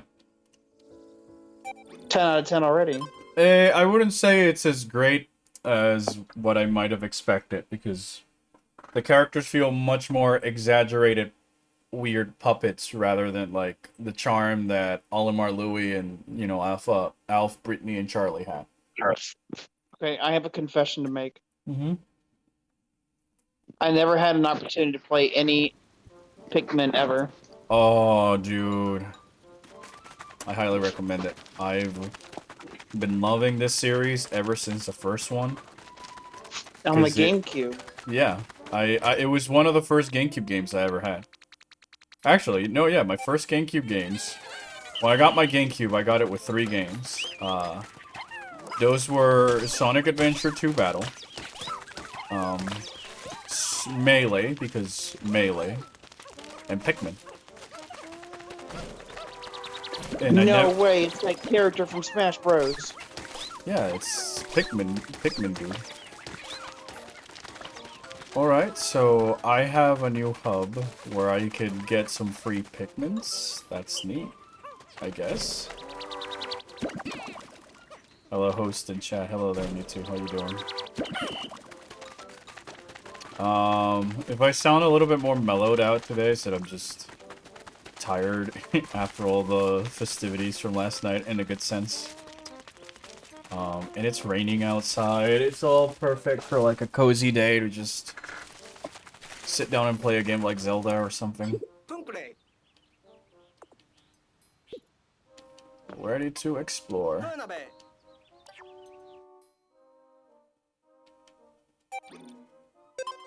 I don't like the menus that much. Fun fact, Sonic Adventure Battle 2 was my first time listening English and trying to speak it. Without this game, I wouldn't be able to type and speak in English. Oh, that's neat. I have a similar story, but mine was like Winnie the Pooh. I grew up watching a lot of English TV just because like my parents had DirecTV, and I just naturally learned the language before I did Spanish. For me, that was Zelda Ocarina of Time and Banjo-Kazooie. Yeah, then later on I was going to say games like Banjo, Ocarina, and Pokemon helped me how to read it and understand, like, English comprehension. Which is crazy, dude. Hope you had a good birthday. Yeah, I did have a good birthday. We had a very nice barbecue on the day of the birthday. And then yesterday we had some nice, like, movie night / vibing with Zelda and stuff. I'm still not used to the fact that I can only carry 20 Pikmin. Alright, it does update the new... Oh, okay, so I know how to... I'm learning how to read this. These red circles are landing sites where I can move the SS Beagle. And it respawns... it spawns me in whichever was the last one I was occupying. I really like the Copad UI and way of using it better than this. Because if I wanted to open the map, I just opened the map and it would give me like a general direction of where the signal is coming, where I have to find it or whatever. In this, I feel like I have to press B twice just to get out of the menu, which is very cumbersome.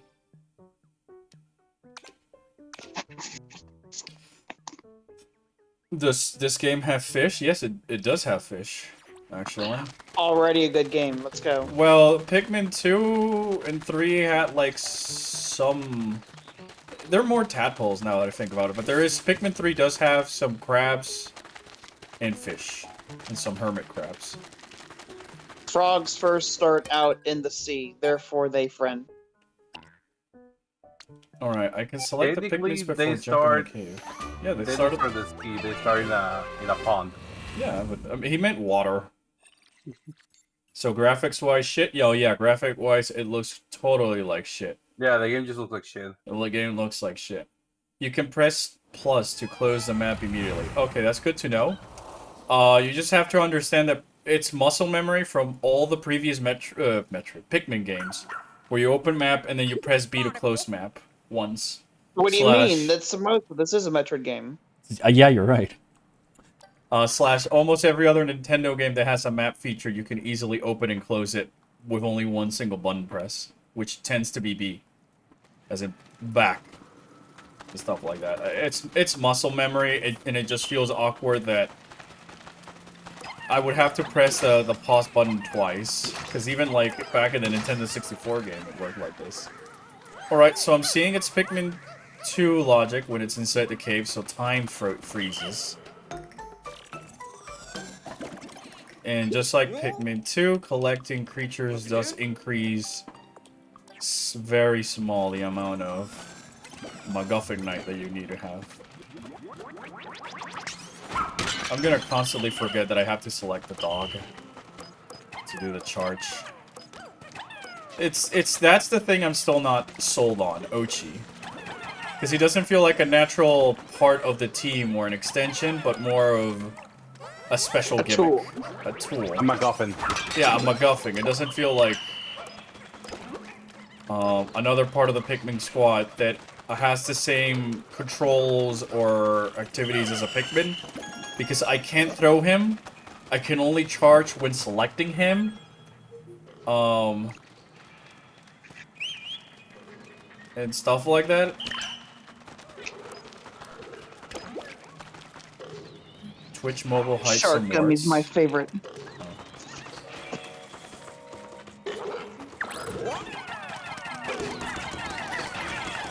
Oh, it's an icy blowhog. Ice pick. Ooh. Spin! I really hate how Colin's this game favorite looks like Pikmin. shit. Because it's also blue. And it spins. Yeah, but there's blue Pikmin. I think it depends which one does she think looks more like Phazon. Of Pikmin as plant-like creatures, I never dreamed I'd come across an ice variant. These are icy bodies to freeze water and creatures. I also float like ice in the water. No way. I just hope they don't make blue Pikmin even more relevant than what they already are. Kaupchi. It seems like a lot of Pikmin. Is your squad bigger than normal? Oh, I see. When you're underground, you can have a larger squad because the wild Pikmin you find will join you. Yeah, but why can I only have 20 is my question. Are the maps smaller? Maybe. It feels like it. Was multitasking with 100 Pikmin really that difficult? Because, like, 10 I know why. 10-year-old me was able to handle it really fine. It's because they had to nerf Samosa to make the game last longer. Oh my gosh. Oh, there's male shear grubs. Whoops. Oh, there's the first Pikmin death. It froze. Thank you for the obvious.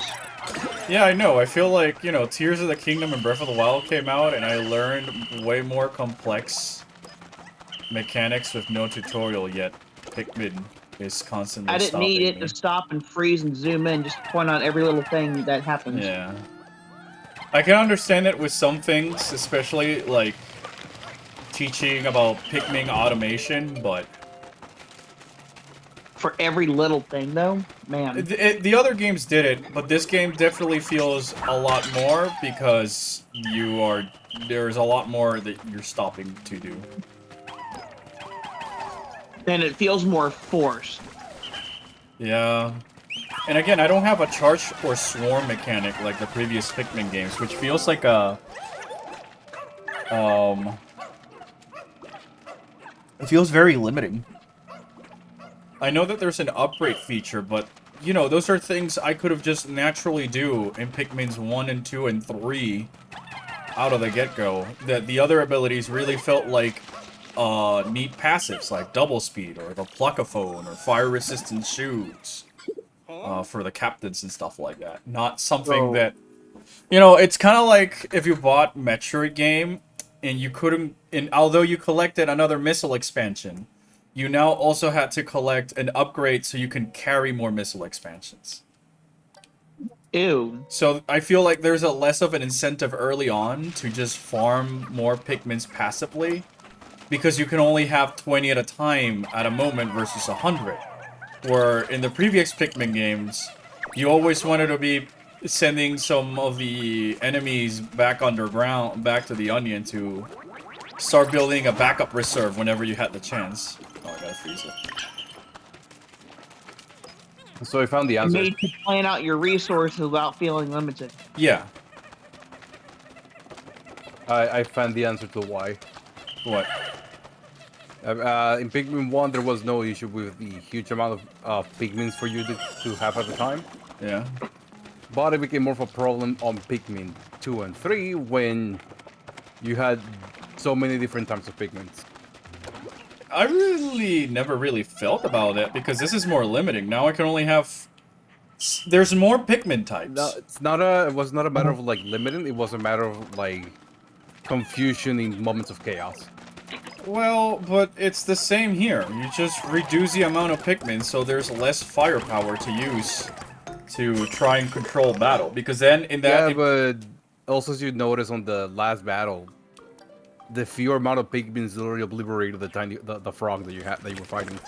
Well, because I'm using red Pikmins and they have a 1.5 damage multiplier.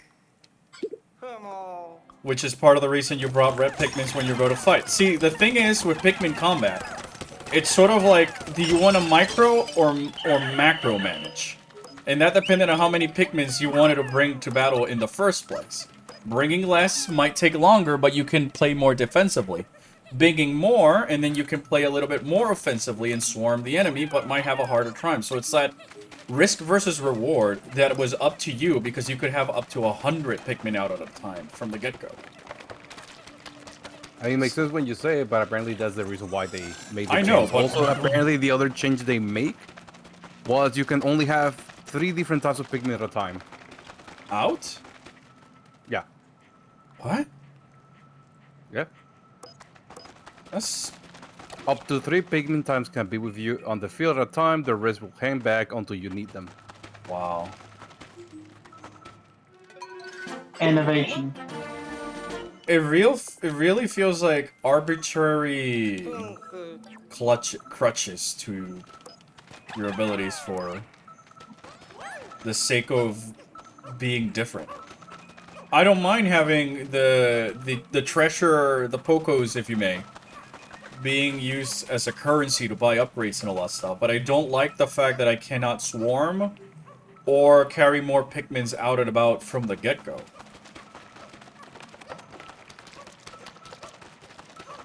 Again, it's like the Metroid example. You collected a new energy tank, great, but now it's just back at the ship because you cannot carry more than 3 energy tanks at a time. Excuse me, what? Russ? Russ. An inventor... That's Professor Farnsworth. I don't know what you're talking about. Material engineer and lover of all things science. He can develop all kinds of useful gadgets. I liked Alf.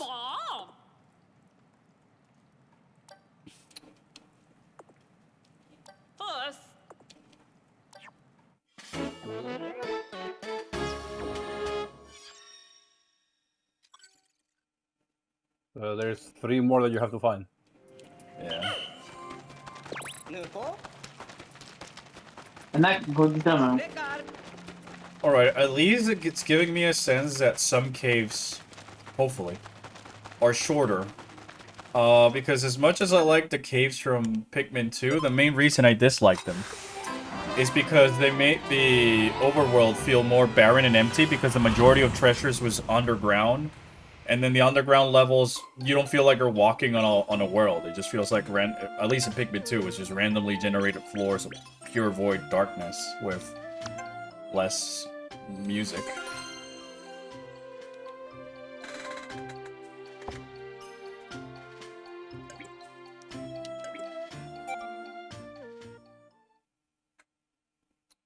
Visiting the lab.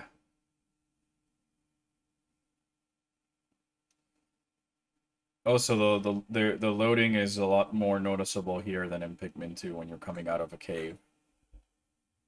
Switch limitations. I mean, it seems really weird. I know there's more to load.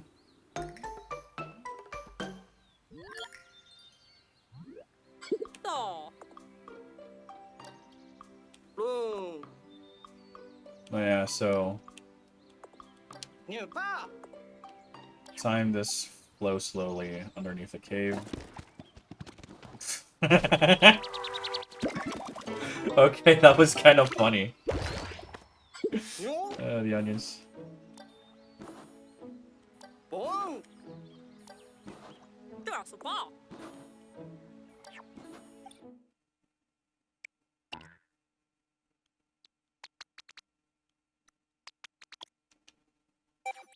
Alright, so, okay, I got an onion, and because I got that other onion, now I can carry more Pikmin outside.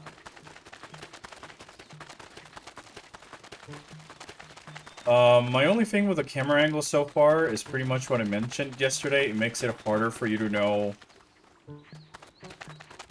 kind of what's up ahead because you're so low to the ground. I like how derpy Pikmin are. That's part of the reason I loved it. I missed that in Pikmin 2 they sang as you walked around. There was a few Easter egg songs. That's amazing. Where is all that? In Pikmin 2. Oh, okay.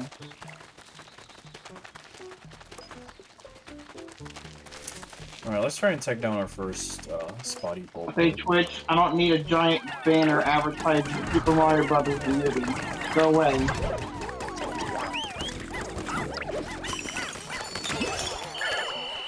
Bro, for a second I was like, really? A Bulborb? Bro, no! He blew up! I killed the Bulborb. Alright, so it's got Pikmin 2 rock rules. If you destroy an enemy that's frozen, they don't leave a carcass. So see, like, I feel less incentivized about bringing those bodies back to base, because I can only carry... Not only can I only carry 100 at a time, but then that would also mean I'm down 3 Pikmin, which in older games... Sure, I still have 97 at my disposal, but now I will go from 30 to 27. So, the loss in micromanaging is a lot more. Oh. What? Male Shergrubs. You want to toss those or else they'll always get one. See, for something like this, it's good to have a few Pikmin because they'll autopilot back to the ship, but there's a Bulborb.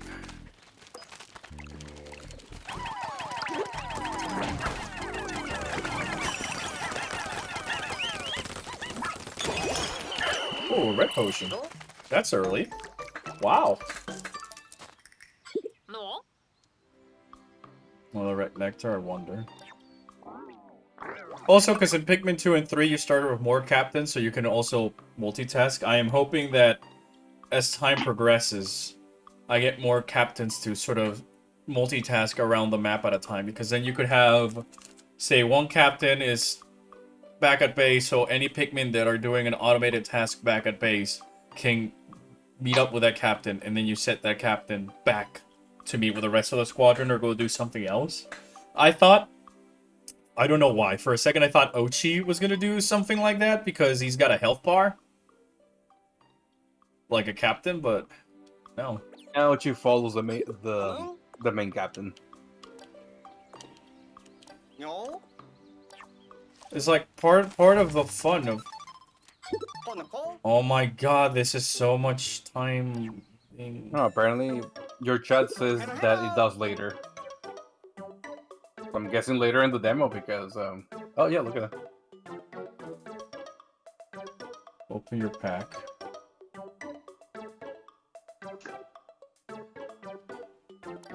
Find your items in there, just pick the one you want to use.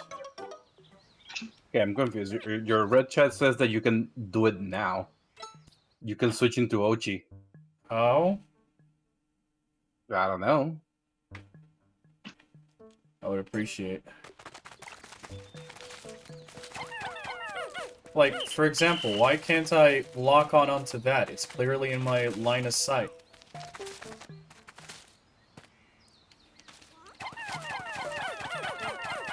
Do I really need yellow Pikmins to grab something only that high?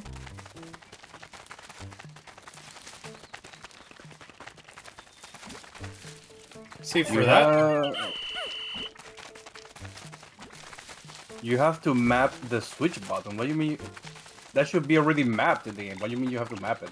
I mean, I have to map a button on my Switch to do a function from my game.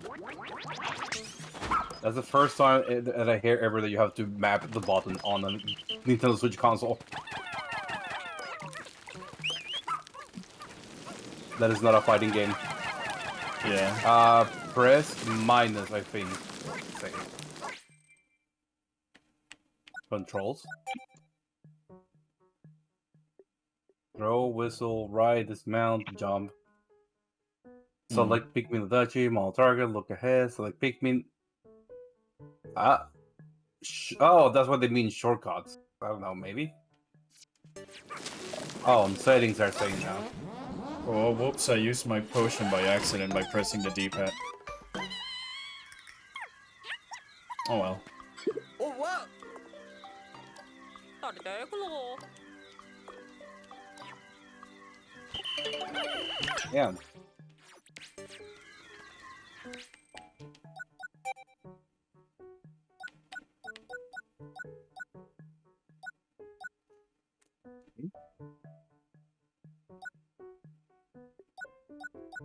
It's actually locked behind something? I don't see it in settings. I don't see any. You know what? Shortcut settings. It might be something I'll unlock later.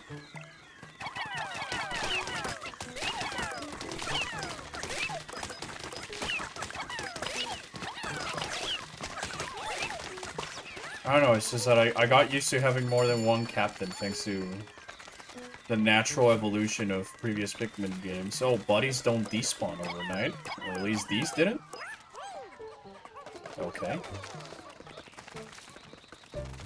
That's interesting.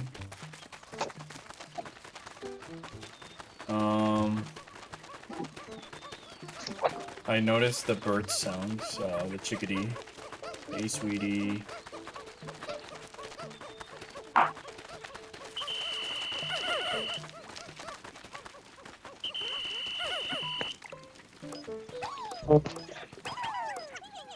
Yeah, I should make more ice Pikmins.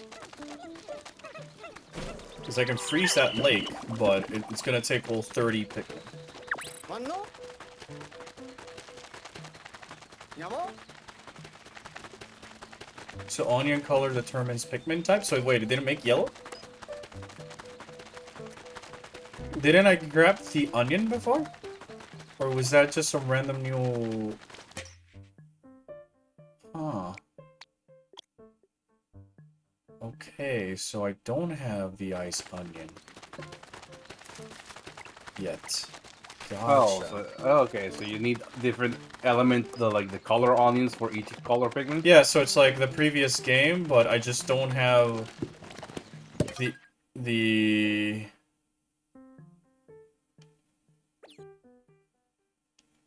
Yes. the onion for the Pikmin. So I cannot produce ice Pikmin until I find the ice onion. I can only gather those that I've run into until I find the onion. Okay, I get it. My brain went into autopilot from Pikmin 3 because I saw onion absorb new thing, and I thought new thing meant new onion because Pikmin 3. That was a me thing. Alright. Well, I immediately know I cannot complete this 100% because I do not have yellow Pikmins on me. Seriously don't know why they removed the swarming mechanic as a default option. Or charge at least, so it plays with the Pikmin 3 controllers. Because I now understand that they have the right stick for camera angles. Like in Pikmin 3. Versus Pikmin 1 and 2 that just had like Zelda 64 controllers. As someone who never played Pikmin, what does Nectar do? It flowers your Pikmin. So your Pikmins can have leaf, bups, or flower. And that simply determines how fast they move and and how close they stick to the captain. So you kind of almost always want it, especially in the early games, you wanted to have flower Pikmin because that way they wouldn't trail behind and, you know, they wouldn't just get picked off by enemies or drown in water or something like that. Gotcha. Shadang.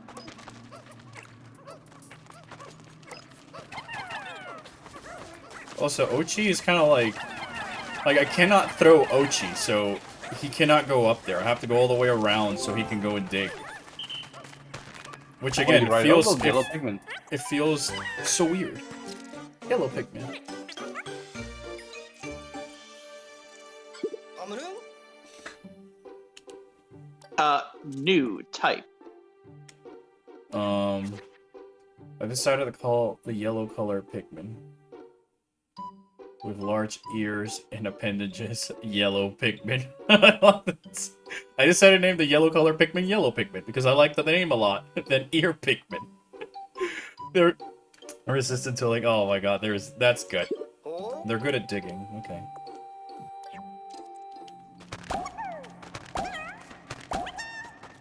I just hope they do something interesting with blue Pikmin because those guys really need a buff.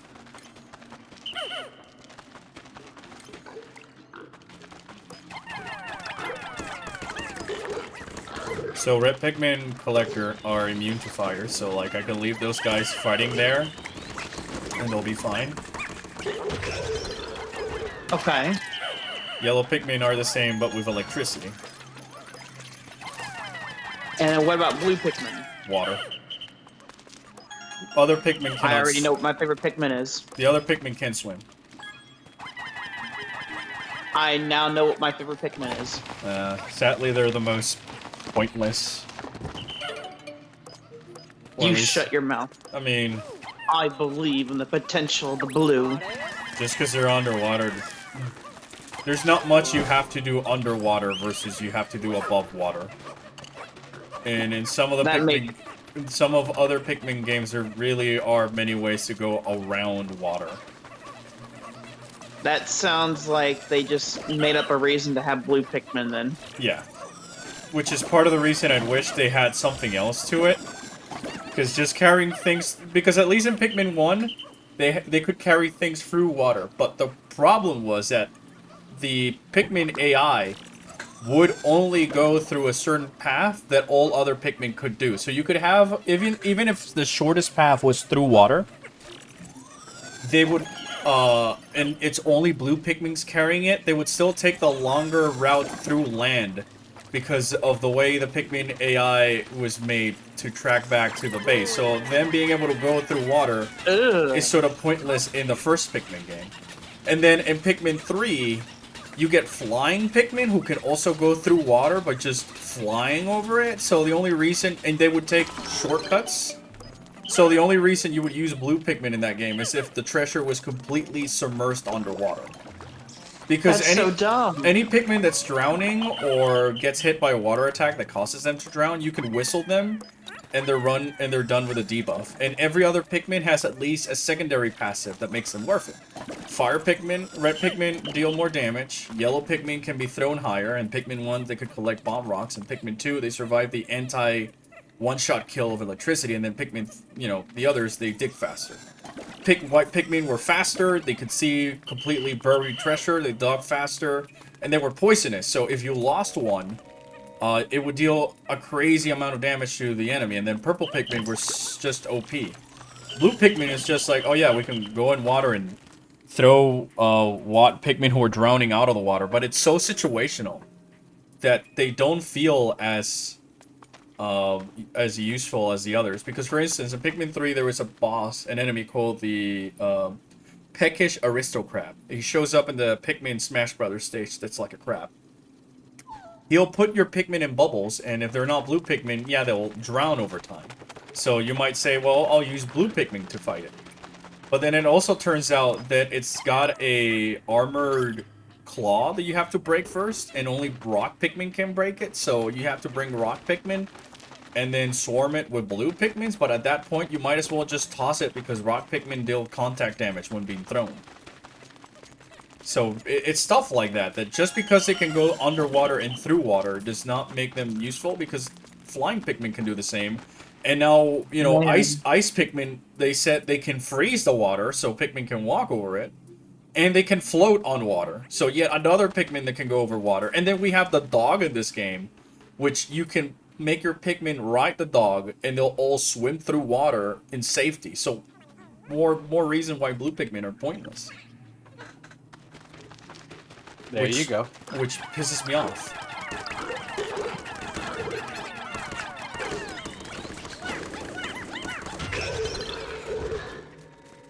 So that's why I'm like, okay, so you added Ochi, but what are you gonna give to blue Pikmin so they feel as much as of a, oh, I want to carry these? Because like, at least in Pikmin 3, you got blue Pikmin so late that you only needed them to do 2 or 3 mandatory puzzles to progress through the story, but after that, winged Pikmin could do anything they wanted to do. Man. The only difference is that winged Pikmin are slower, but once again, may I remind you, they fly, so a lot of enemies would not be able to eat them anyways when they were going in autopilot.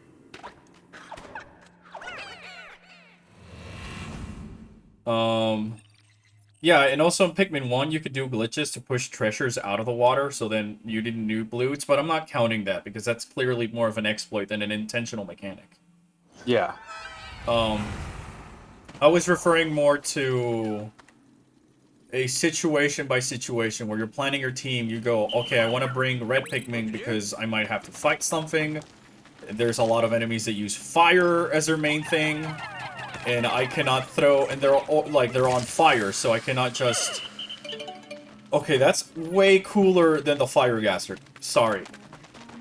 It's just a molten rock of sorts, and it's on fire, and then by destroying it, you cool off the surface. That is so much cooler than the fire gases. Geyser.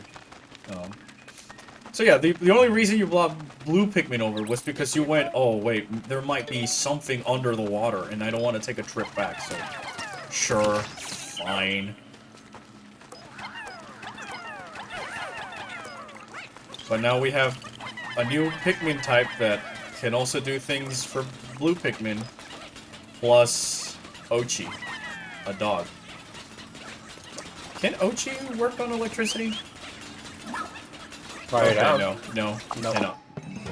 And to add on what you said with the Oh my Pikmin, god, the camera angle is great. Oh, that's inconvenient. Oh, I shocked the Dogo. Poor Dogo. You were saying, Collector? to add on what you said about blue Pikmin, Alphibia said, what was it you said about not having yellow Pikmin, except basically no water enemies existed for the blue ones.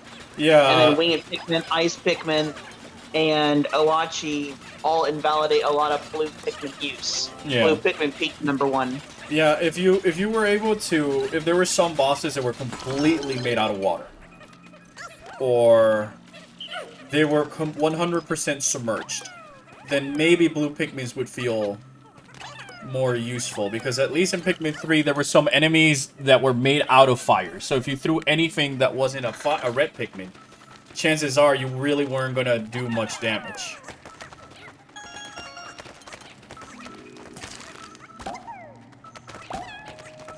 Hello, my name was Albert. Welcome to my Pikmin TED Talk rant.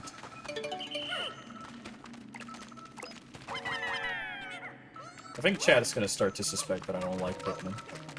You don't like Pikmin.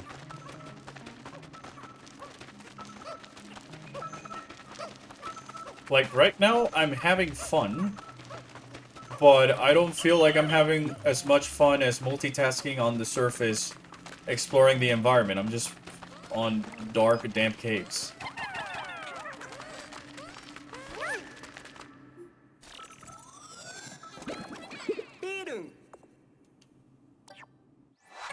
Schnoz.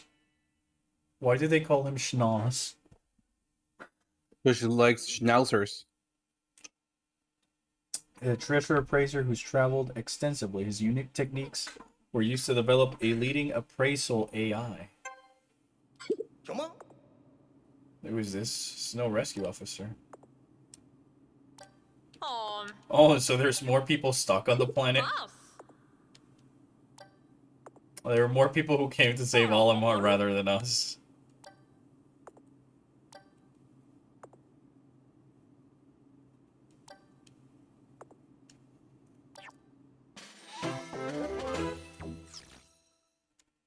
I don't mind having like multiple missions and then you don't have to just follow the story, you can do whatever missions you want, but I would have liked if it's like in Zelda where it just gives you a prompt and then you open the menu to choose whatever missions you want to use. Just so it's not slowing the pacing of the game so often. At least it's not doing the Pikmin 2 thing where you brought a treasure and the game stopped to show you the treasure you collected. But then at least in that, most of the treasure had funny names. Well, that's a new enemy. Okay, that's a new enemy and I'm very afraid. So real quick, this is really funny apparently. Yeah. Related to Pikmin. Okay. Pretty sure at this point most... We don't have to talk about Pikmin just because it's a Pikmin stream. but pretty sure at this point most of you already know about the new Twitter thing. Oh That Elon yeah. Musk for whatever reason is limiting the You can only how see many it posts a person can see. a day. Yep. He says it's temporary, but it doesn't matter. But here's the funny part about this entire story. So there's this Twitter guy that I follow. He's like a tech guy. He does a lot about software programming, stuff like that. Yeah. And apparently he found out that Twitter is DOSing itself. DDoS it means denial service Yeah, attack. a DDoS attack. What about a DDoS? Sorry, I zoned out. Twitter is DOSing itself. Oh. Why? Because the programming and the software was never meant to set up a limit to anybody. So while it's like blocking the content from people who have reached that limit, Twitter is trying to send 10 requests per second to itself to try to fetch the content that people are not supposed to see.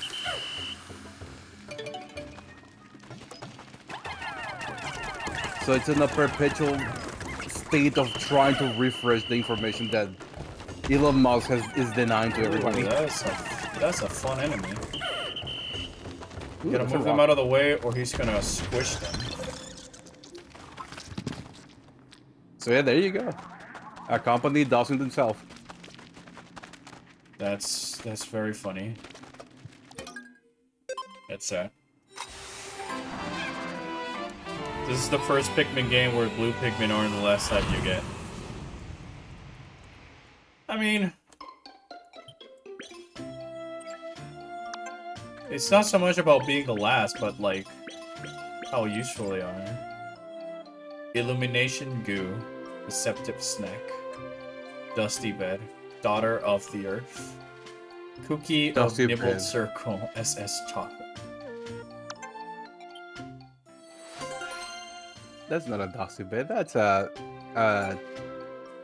dry bore eraser. Yeah. It is, but you know, for the small For the Pikmins, inhabitants yes. of Kopai or Hogotate, maybe we'll go to bed. Maybe, just maybe. I should get some sleep after having slept 4 hours today. Go to sleep, Shady. I know it's late for you. Oh. Samosa. What's the problem? Oh, I see. The Pikmin won't follow you onto the surface. What? Oh, that sucks. So I got all those Pikmin, but they stayed behind? Or did they go back to the onion? You choose which Pikmin to take. Any remaining Pikmin will go back to the... Okay. Okay. So the extras... Oh, okay. It was scaring me for a second. This is simply saying, alright, when you come out, if you have more Pikmin than what you can have outside, they'll go back to the onion so you can readjust what's the team composition you want to have on the surface. Because you might merge with more Pikmins of a specific color. That's actually good. And now that I have yellow picker packs, まああれどこですか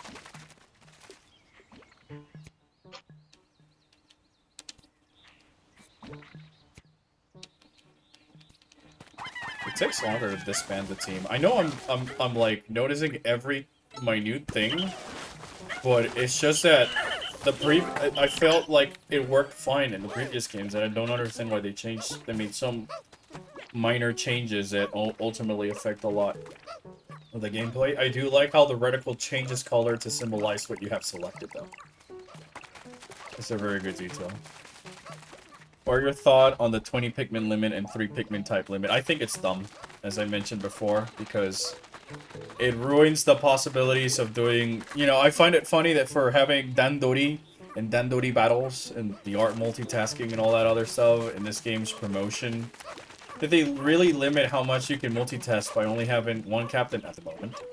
And only 20 Pikmin and 3 Pikmin types, because at least before, say I'm walking by, I killed a Bulborb, and I can send the 7 Pikmin that it requires to take his body back to base, and I would still be left with 93 to do the rest that I want. So I could clearly set Pikmins to autopilot many tasks and build bridges, or take down gates while I explore the area, and find other treasures and Pikmin, and that was the fun of it all. And here, by only having 20, if I kill a Bulborb, I have to send 7 Pikmin. And that's going to take me down to only having, with the 30 I have available now, 23 Pikmin. So it's not really that... It's a really big difference. And then in the previous games, like, you could control how many Pikmins you felt like you wanted to have outside. So if you felt like you wanted to go do some battles, then you focus on bringing less Pikmin and stuff like that. So I don't know, it just feels very off. I also wasn't paying attention to what just happened with the cutscene. You can take out 10 more Pikmin now. Okay, so those are the things. So is that gonna be a thing per map, or is that gonna be in general? Now I can just bring out 40 Pikmin, period.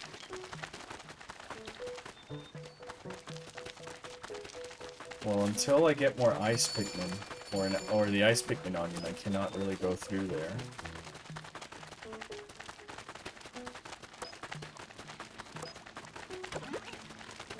So see, like, if I was swarming over here with my 100 Pikmin, I might take some of those back into base and leave one of the captains back at base so he can grab whatever Pikmins are automating back, but with how little I can carry, it makes it really, like, it makes me consider what Pikmins I want to get, especially because so far I only have the red onion, but I have 3 other Pikmin types, so it's not like I can start, at least say, you know what, I just got my yellow Pikmin onion, I'll start evening the numbers so I can have more on the back for reserves.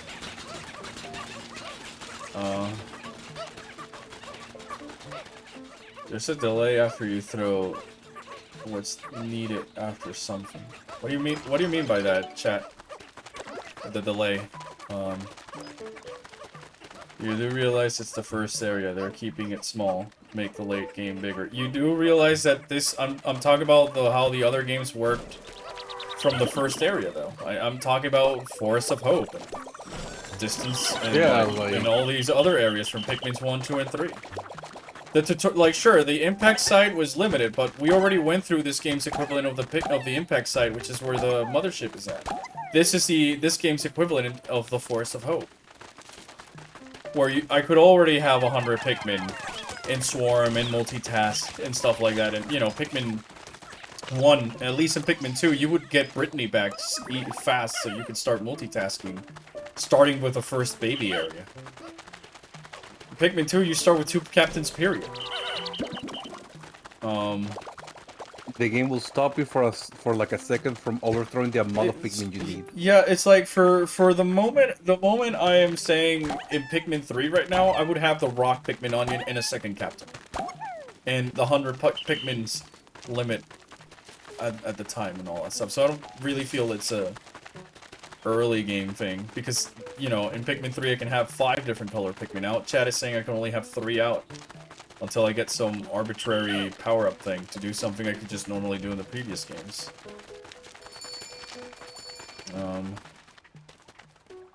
The game will stop you for like a second from overthrowing the amount of Pikmin you need. Okay, that's kind of cool. To be quite honest, so that's kind of cool. That's actually a quality of life change. Yeah, that's a good quality of life because there's many times where you only. Oh, iridescent flint beetle.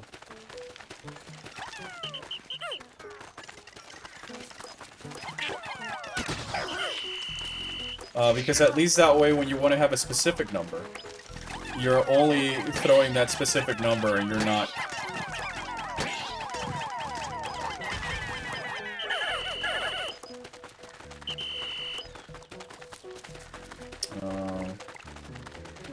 That seems fine by me.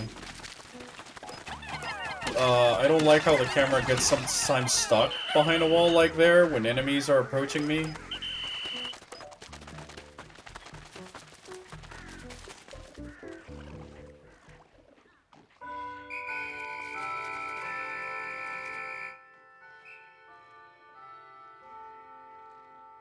Is that the dog in Olimar?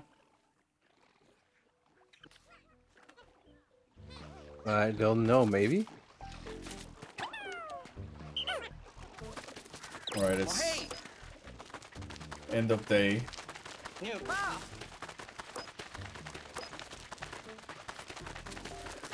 Oh, dude, I'll take this few moments to explore. Alright, so I found another landing site. I do like the landing site thing idea. I will say that. I think that's also very neat. It adds a different layer of, like, backtracking and stuff like that.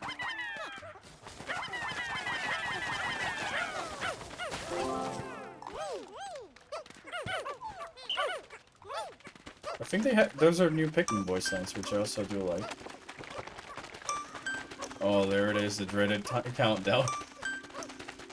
If you ever wanted to see how you can make anxiety into young Albert, it's through that. What was the button he said to end the day again? End day. It is one, yes.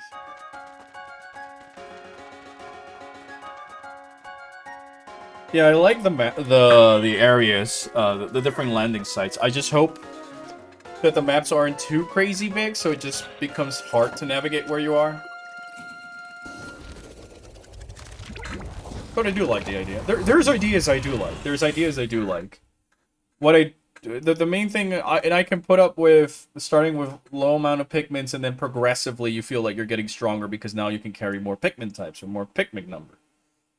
But I still I haven't found what Ochi brings to the table that's fun, that it cannot be filled by just having different Pikmin squads. Because he works so differently than a Pikmin or a Captain.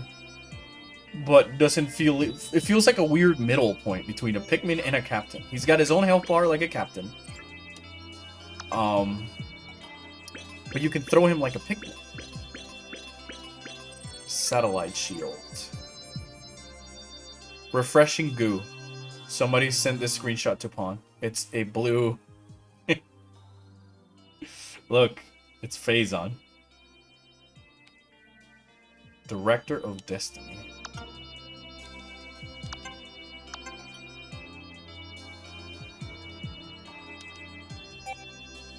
I kind of do miss the graph from Pikmin 3, and once again, I wish that it wasn't just a PNG of the ship here. I like how Pikmin 3 you can watch the captains talk and stuff like that. Wouldn't it be cool to see the captains talk to each other, even if it's outside the ship right now, rather than this PNG?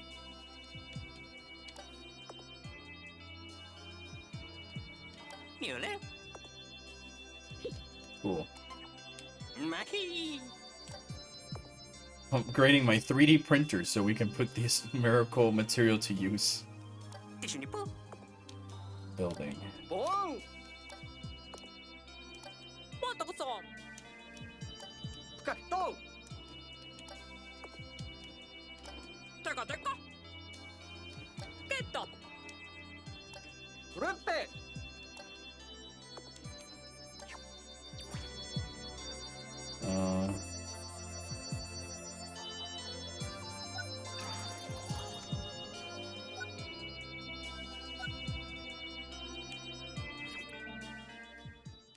The rush is an upgrade? Yeah, the thing is it's an upgrade. So it feels weird. Like things that you were previously able to do without an upgrade, now you need them as an upgrade. If it's like Pikmin, if it was an upgrade in Pikmin 3, then I think I wouldn't be as nitpicky. Ochi go through Nope's spurt. That's actually quite typical for his breed. It's a sign that he's now fully grown and qualified for more rigorous activity. Look at the Pikmin, they're so cute. The Pikmin sure are playful today. The ball. Yes, they appear to be letting their guard down now that Ochi's come into his own. And What? Claro. what? What? What? Oh, I thought you were going to say something. No. You should stop getting treasures to prolong a demo? Why? I mean, it's a demo. Why prolong a demo? Is there really content I can miss because I'm doing the natural Pikmin thing, which is collect as much as you can per day? Because if that's the case, it's kind of lame. That I can just end the dermal early by collecting treasure without seeing everything the demos has to offer.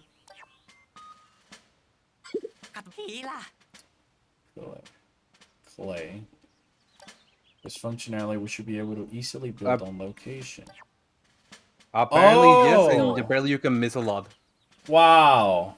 That's That- just bad design. That is that's kind of lame for a demo, at that's- least.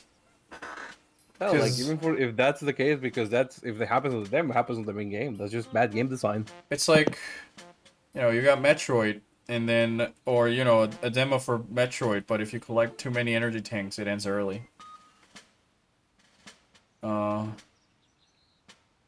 Oh, that's what they meant. Okay, never mind. What? No, I thought it was a whole different thing. But so if you collect a lot of the treasures, it just ends the demo. Okay. Yeah, that's what I'm saying. It feels weird. Okay. No, that's fine. That's normal. But like, imagine I collected too much treasure and I wasn't able to see this part of the demo, and then I completely missed out of this, and I thought that the only thing that there is to the game is everything else. So I go, oh, okay, because now this is teaching me a cool mechanic. If I bring the sparkly thing, I can create stuff for the map. So it's not only just finding where to make a bridge, but managing a resource that I'm gathering on the spot and on the fly, which is a fun thing for Pikmin. That's the ball. But if I collected too much treasure, I would have completely missed out about this feature. Toro.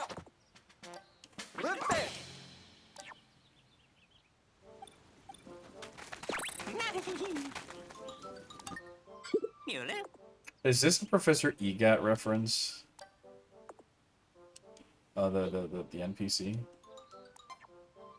You delete it and play it again, kind of like Nier. Oh my gosh, Mewtwo, shut up. It's not like Nier, but I get the joke. No, the full game won't do this. It's just a demo. Okay, but it's still like I would have missed out. Once you collect 1K Sparkanium, you can finish the day. With anything else, you can do it in that day, but you won't be able to get past that day.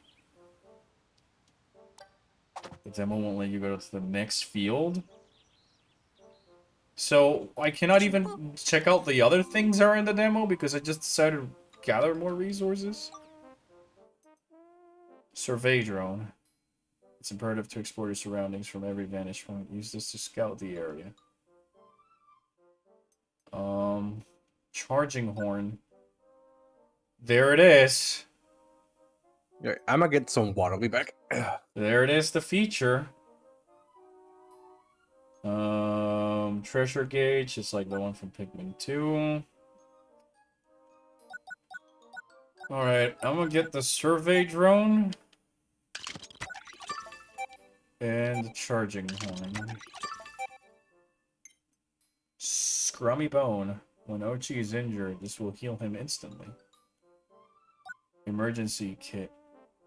Alright, so it's paralyzing effect when eaten. Oh. Oh.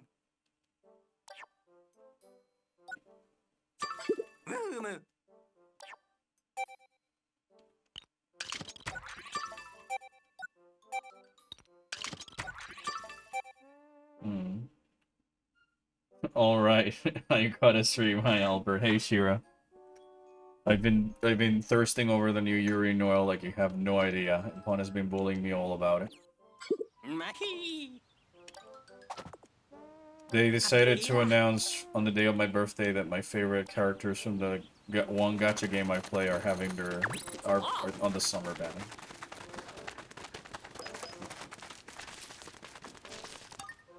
Thank you so much for rescuing me the other day. Oh yeah, because I heard there was trash to be found. Namong. Puri die. Lost all my data while I was. Uni. Sure should happen if you do. Tinabel. Alright, so this is like the treasure playcopedia. I'm guessing? Yeah. Yeah, it is. Okay, that's cool. Yuri got that cake. She always did. Shira, have you not seen her Abyssal outfit? And all these other stuff? I just like because she seems very neat and violent. And all those other Who's stuff. very neat and violent. Yuri from Nier. Madeleine. I do like that there's like this rest area between missions and stuff like that. But you know, the power swimsuits. Yeah, I know the power swimsuits. It's the same with Noelle coming out soonish. I like her Gosh. because she's very neat and violent. Pawn. Do you have any idea how little that narrows it down? No. Well, yeah, man, that they really went out. Yoko Taro really went out and said, Yoko Taro said, "Hey Albert, here, happy birthday. Yuri and Noelle, the summer banner. You're welcome. Coming out the day of your birthday. Very neat and violent tomboy, Albert. What are you talking about? Get max buff to sequence break."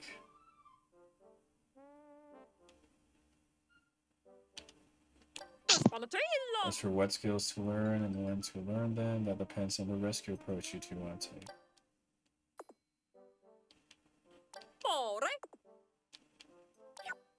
Freezing Ochi's shrimps makes him better at physical tasks when Ron 5 Pikmin. Okay, so buff is how many Pikmin, how heavy of a thing he can carry. This is more damage. Faster charge.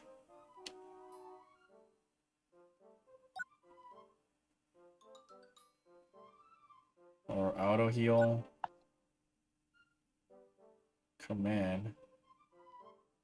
Use skills to let your partner go to your base or call them onto you. It also enables go here on the radar map. Is that So what wait. they were mean? Can Ochi go back to base and bring the Pikmins from base back to me? Is that what this is? It's a level. Direct Ochi to gather Pikmin for you. So I can use Ochi to go back to base and then back to me, but why do I want to send Ochi back to base if he cannot bring me Pikmin unless I upgrade it?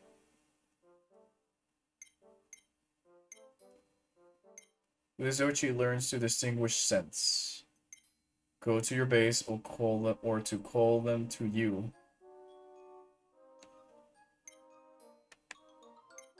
Huh. Well, ordering there, weird ordering there, Nintendo. Yeah, it seems so. Well, I'm gonna do one on buff because being able to carry stuff is always good in Pikmin games, and might as well. Ore. Permission to learn an even more powerful skill, super buff. 20 Pikmins? Holy shit, Ochi. With strength of 100 Pikmin? Bro, what? Alright, but I definitely do want... I want this. Oh, but it costs 2. Oh, the face next to the icon, it tells you how much it costs. Ah. Me coming from Smash. What do you mean 100 Pikmin? Less than 5 is enough. Bye. Yeah, so there's the new Yuri and the new Noelle. And Noelle looks extra cute, and also all those extra features that they added to Noelle are also very cool, I guess. Same as Yuri. I wanted to get Mary, but alas, my luck hasn't been kind to me. Harry. I like Mary, she's cute, but Noelle and Yuri hit me harder. If you understand the joke. Fishy. Patro. Sun Speckles Terrace. You know, if they added Noelle, you mean Nebuna? No, I meant Noelle. Completely different archetype. I also like.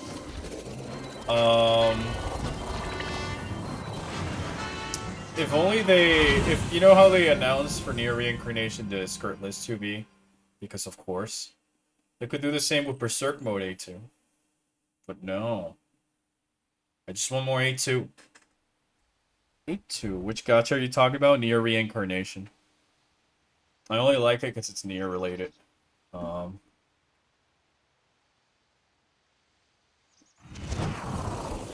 mean, if I were to use another character as an example for the archetype the Noelle is, it's probably Ramlethal from Guilty Gear. Would you say that, Gabe?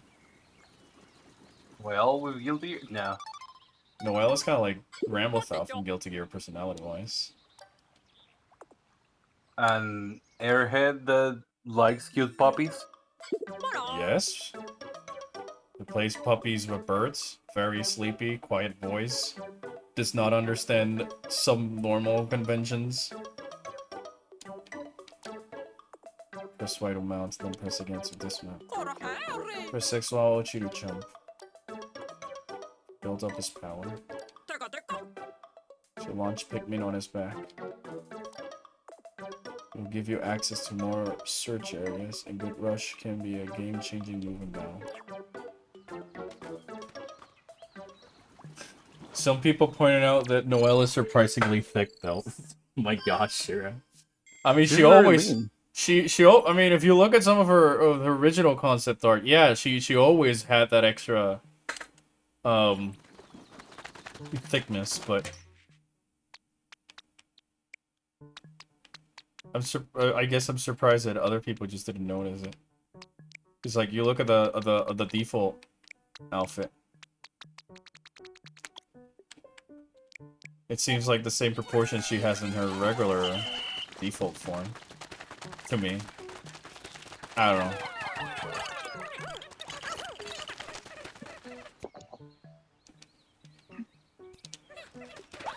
know. Okay, so it's tap. But burp on her head. I know, burb. Burb is cute. She's got burp on head. And that's why part of the reason she's the cutest. Alright, so I can ride. Like that girl from Tales of Arise that you need to play. Yeah, I do.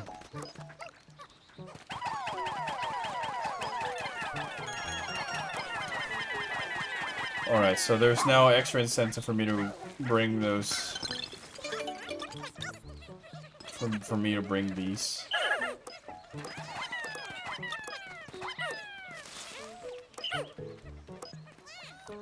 You can switch to Otachi. Now it wasn't a wheel selection. Okay, let's try that out.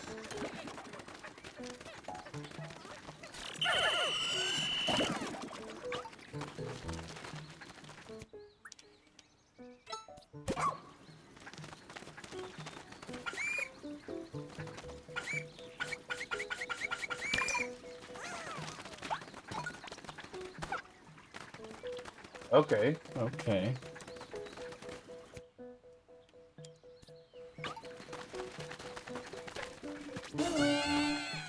I don't like how there isn't just a simple quick press to swap between... Like, I have to hold, wait for the menu to open, go down, press A, swap between captains where in, you know, previous Pikmin games, just press the button, other captain.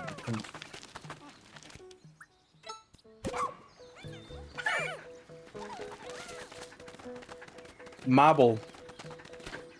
Okay. Hold the button assist. Yeah, but it's not like Marvel, because you have to hold the button. and then select, and then confirm. Hover and then confirm your. No, that's what I'm saying. Do it like Marvel. Just hold the button. Marvel, baby. You can set a quick press on the settings. Alright, but why isn't the game teaching me about these things with all these tutorials it's throwing at me? I think that would have been something I would like to see more than... Wait. Ah. Interesting.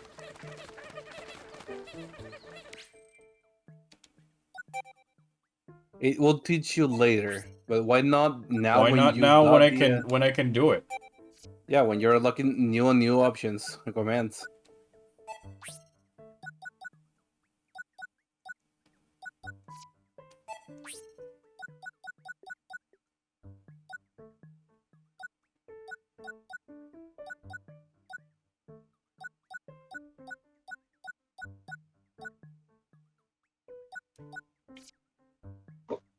I think this all extra layering makes it a little bit more awkward for newcomers to get the hang of it too.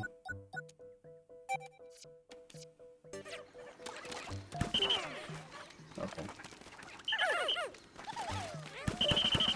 Alright, so I can have either Pikmin 3 disband or Pikmins 1 and 2 disband. That's good. I think it does it really early on before you really get the options too. I mean, I haven't seen it.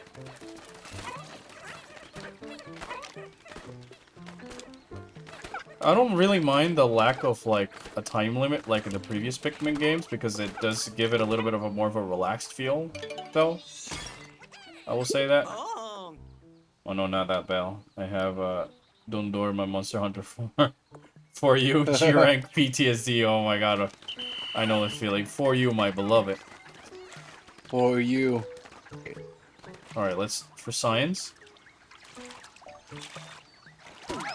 Nope. No, the dog can't swim yet. Science. Alright.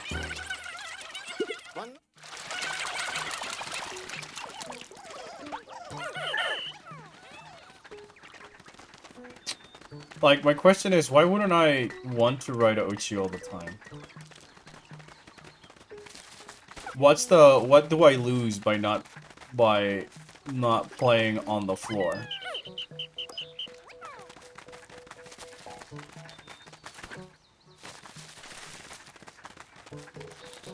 Like, what are the pros and cons to riding Ochi versus not riding Ochi? That's my question. If anybody in chat can give me the answers, I would appreciate it.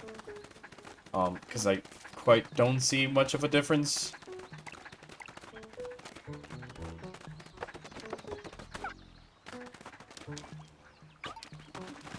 Oh, I think I found that I can't have my Pikmins charge La 3 while I'm on Ochi. It only charges Ochi.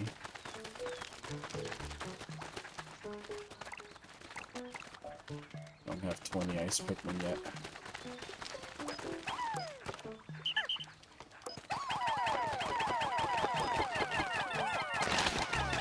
Basically, the game forces you to off Ochi, so there is no reason. I mean, I expected there would be a reason, because if not, why would you be Ochi all the time, except for wanting to multitask or swarm, use the charge ability on your Pikmin.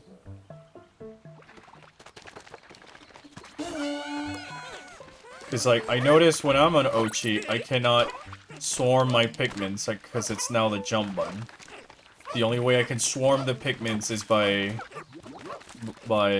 charging the attack,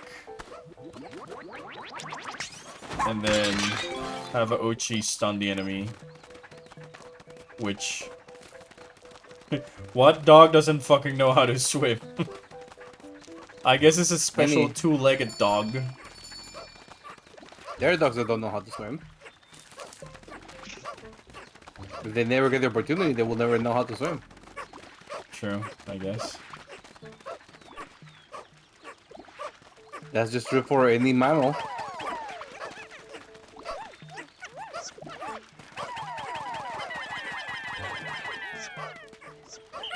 Alright, but it's almost 6 here, so I'm gonna get some dinner before it gets in later.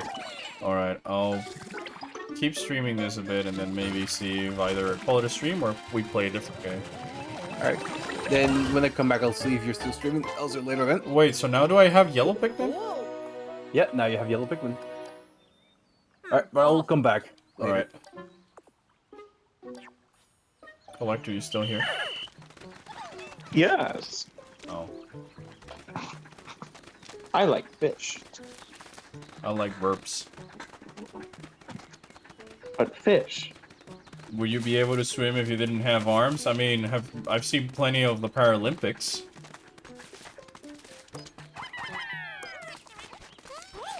Fish can swim without I arms. guess. Fucking smartass. You fucking smartass.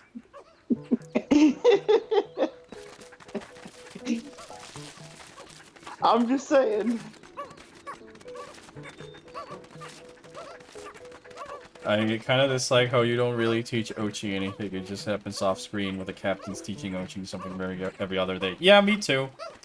I think it would have been a lot more fun if it's something you found in the overworld that would teach Ochi a skill, or you see the captains, a short cinematic of the captains teaching Ochi the skill that you can also skip if you wanted to. So, this should be producing yellow Pikmin now. Indeed they are. Nice. So I want to find more of those because it makes the onion grow. And by making the onion grow, I can carry more, it can grow more colors to produce more picker packs. And by producing more picker packs, I could do more of the army. I kind of like that idea. It's a nice twist on the standard picker pack formula.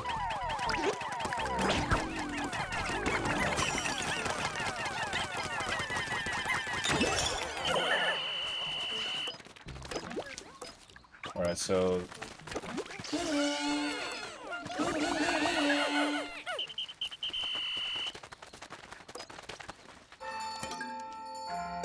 I can now move the base here, and now I know that any Pikmin that are at the base will move with the base because of last stream yesterday. Or so I'd hope is the case. Nope. Apparently.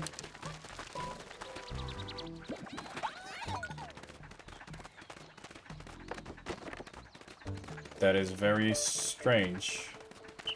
Only one yellow Pikmin was left behind. Huh. I do like the resource building that you can then use to create bridges or other devices. That does add a different level of complexity to the multitasking, because you might want to have a sort of a B unit gathering materials passively as your A team is gathering treasure or building more Pikmins. You know, I know I might seem like a negative Nancy so far, but there's some stuff I do enjoy about this game.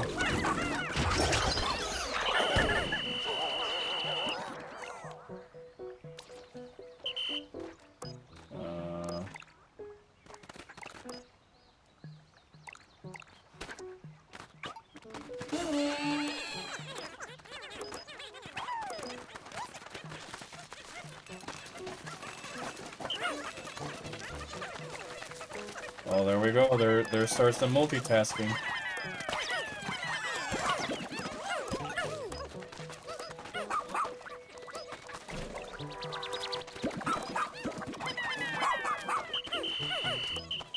Just feels so weird that it's a dog. I don't know why.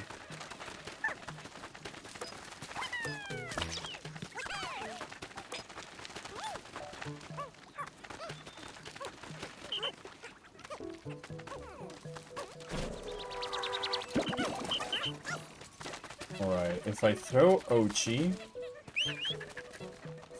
Okay, so yeah, I can throw Ochi and then control him separately. Like, previous Pikmin captains. Okay. Okay. Your concerns are very understandable. They did change a lot. Okay, I just hope that I'm not sounding too much as a nitpicky or negative Nancy.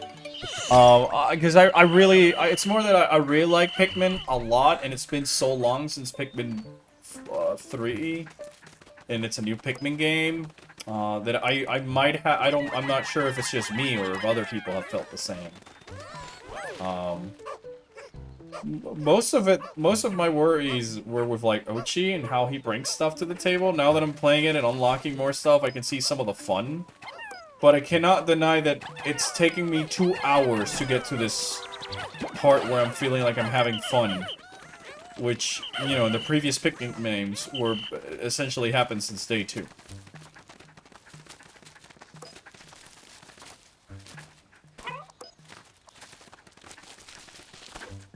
I also wish you could, like, customize Ochi. I think that would have been another thing that made me like him a little bit more if there was some customization like the captain. So it's your thing in Ochi. Just go back to Yakuza, take a bike, and bunk. Oh my gosh. I am planning to play Yakuza. I don't know if I'm going to stream it or just play it on my own. I started playing Like a Dragon. And I was very much enjoying it. I love Ichiban so much.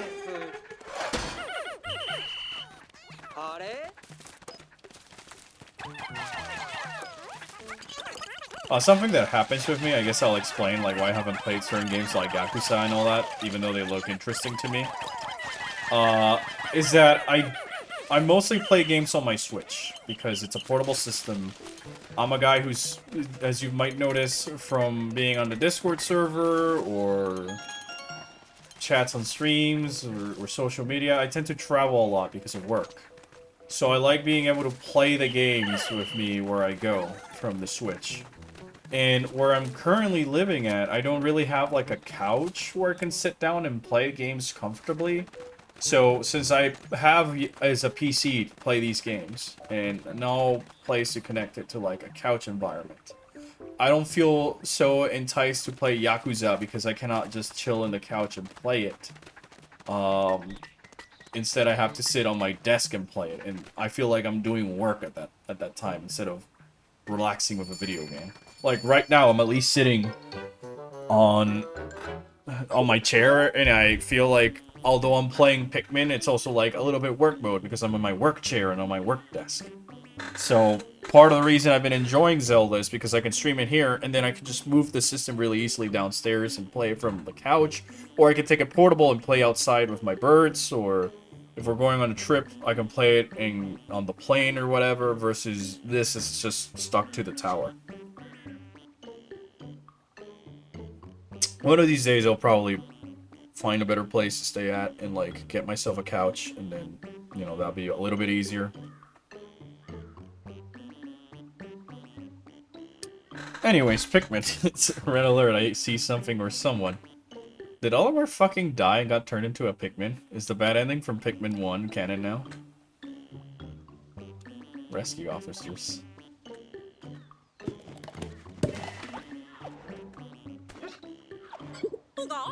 I do like the pop noise that the caves have. It's very satisfying, like opening a gachapon. Oh, that's a blue onion. But I need the... What is this? Rescue kidnapped castaway. Your Pikmin cannot join you. Unfinished tag on the surface will be called off. I could have completely missed this if I had collected more of the treasure, which seems once again... Collected. Oh my gosh. Which once again seems weird for a demo. Why wouldn't you want players to try out this game mode? What would you recommend be the best Pikmin for a newcomer? Pikmin 3. I'd say Pikmin 3. Because it's not really that hard. You still get the time limit from like Pikmin 1, but with ways to increase the time limit. More multitasking, and it's sort of like linear-ish, so there's a lot of cool things about it. I think Pikmin 1, as much as I love it, and I consider it to be the one I replay the most, can be a little bit daunting for newcomers because you have 30 days to collect all the pieces of your ship or you get bad ending. Well, technically speaking, only there's 3 or so pieces that you don't really need, but the game doesn't tell you that until you get the bad ending. And then Pikmin 2, while having no time limit and more Pikmin stuff to do, can be a little bit too brutal. There's a lot of enemies that are very dicks to your squad and all this other stuff. So, like, if you want a nice, comfortable experience that has some level of challenge and a lot of charm that you might understand why I feel kind of awkward with this one, then definitely suggest Pikmin 3. I'm pretty sure it had a demo at some point on the Switch, or am I thinking about the Wii U? It also has co-op play, which is yet another plus that this game so far does not have. Because the co-op in this game is second player can shoot rocks at enemies, like in Mario Galaxy versus Pikmin 3 Deluxe, which is full-on co-op campaign and versus mode and mission mode. Pikmin game isn't really hard, but I feel like Pikmin 2 can be the hardest between Gatling groins and, you know, the caves throwing bomb rocks at you that terminate all your Pikmins because bad luck. Or the flying Dweevils and the balloons that threw bombs at you, and then the Gatling groins that came back to life, and all these other stuff that might make it feel like more like the game said "fuck you" rather than challenge.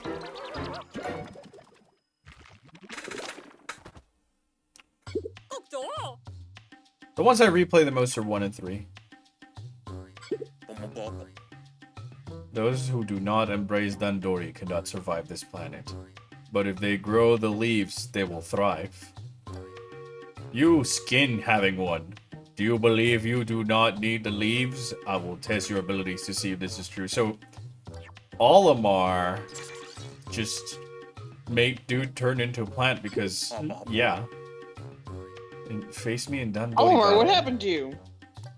I've provided the Pikmin you will need to support you in the challenges ahead. Listen closely. See you, Shira. Thank you for tuning in. And no, I will not stop thinking about Yuri Noel because I can't free real estate in my brain with A2. So we can collect the highest total combined weight.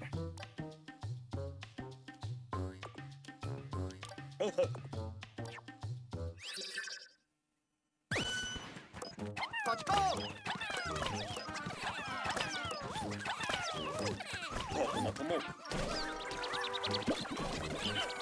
Can Ochi pluck Pikmin?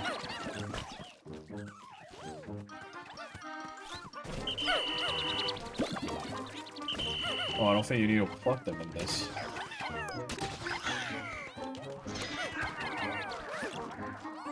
Alright, so they put versus mode into the story.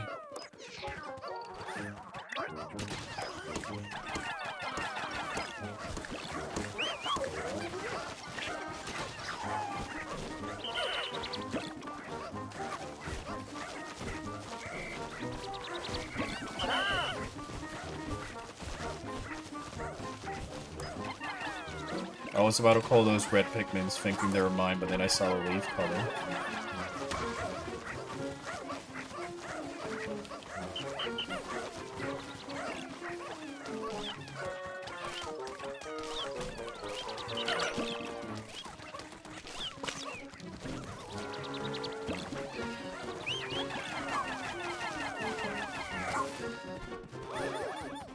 I don't mind having a split screen just to see what Olimar is doing, but it definitely makes it feel more cramped.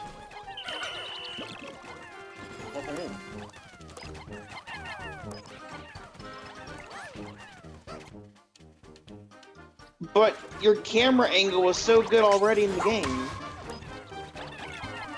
What do you mean? Like, you've had the best camera angle in this entire game. The camera's great. Like, you've never had problems with it, right? Yeah. Not a single problem.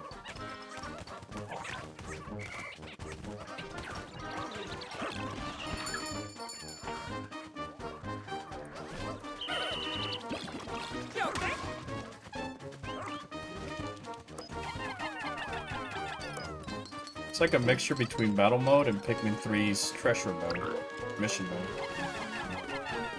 I guess. It is cool, but...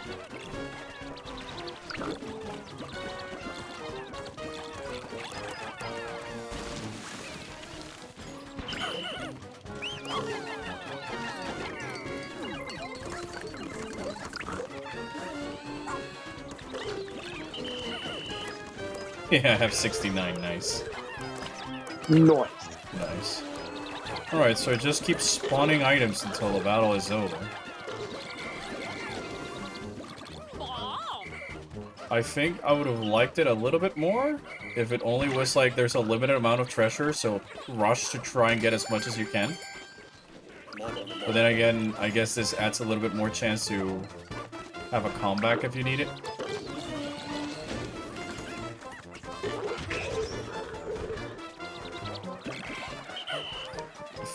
Olimar straight up gives you treasure. Yeah, he does.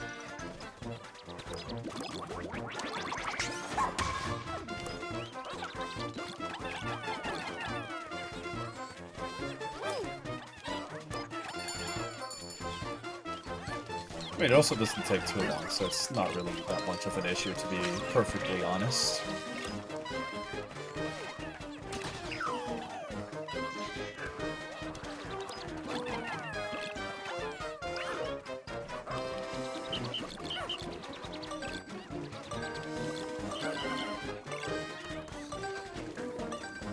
Alright. Olimar is kind of dumb. I mean, he does seem... Yeah, the idea is a little bit dumb, I don't know. In my opinion. You won! I'm just reading... I'm just reading... Barely, but you won. I'm just reading chat saying Olimar started a cult. First try. The strength of your Dandori power is magnificent. I will return this one to you.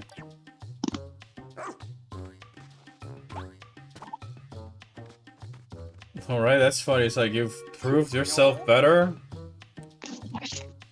Well, whoever they are, they were lying your Dandori talents. So great. Okay, how are we gonna deep plant this man? Find out next time. On the next episode of Pikmin Balls 4. Insert rock theme. Rock theme? Oh. Yeah, because you know the electric guitar. The Dragon Ball. I was thinking Rock Pikmin for some reason. Okay, hear me out. Rock Pikmin playing an electric guitar. Okay, that's kind of cool. It's so silly that it works. Exactly.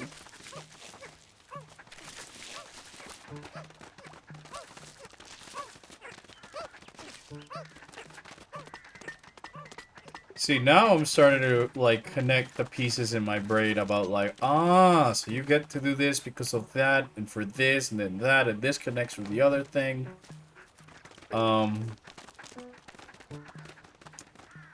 That I don't feel the demo caught as well. Sorry, the trailers and the overviews.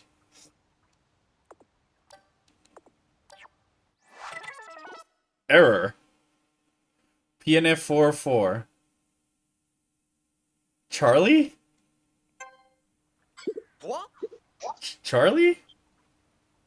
Oh no, PNF 44 is the planet, never mind. They're from Kopai.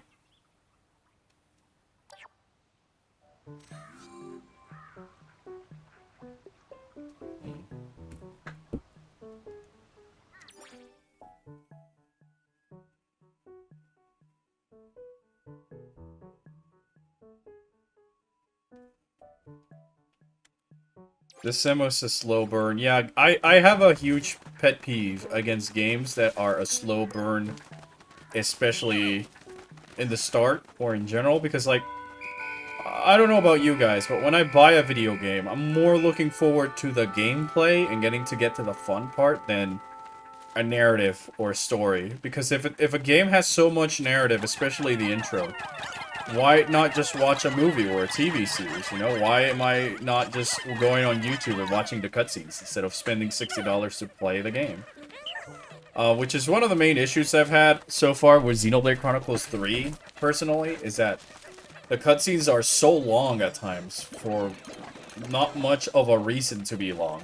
Like, I say this in the sense, like, not that the cutscene is pointless, but you could probably shorten it up, tell the same amount of information or story with a similar pacing, but don't detract too much from the player, because there's been at least 4 times I can think of where the game has over an hour and 30-minute long cutscenes that's only, quote, broken up by a boss fight in between, but I wouldn't really call that gameplay. It's still part of the boss fight is still part of the cutscene, you know? And I don't mind it if it's like the big epic boss finale or something, or a turning point, but so far it's really been like detracting me from my enjoyment in the game. It is weird that the bodies stay there after the end of the day. Like, they don't despawn the next day, like in the other Pikmin picker packs. I wonder why is that?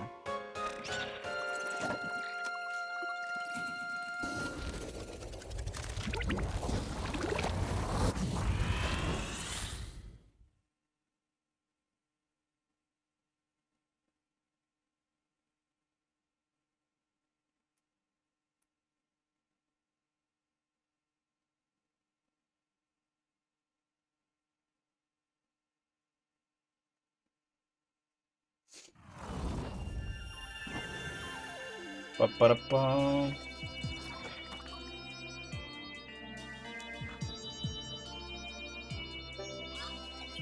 It also would have been cool if they told me how come there's no creatures here at night. That's for you to find out.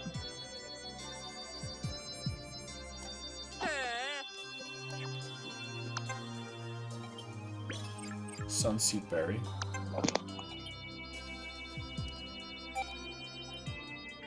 This is the part I don't really like. It would have been cool if it was like Pikmin 3.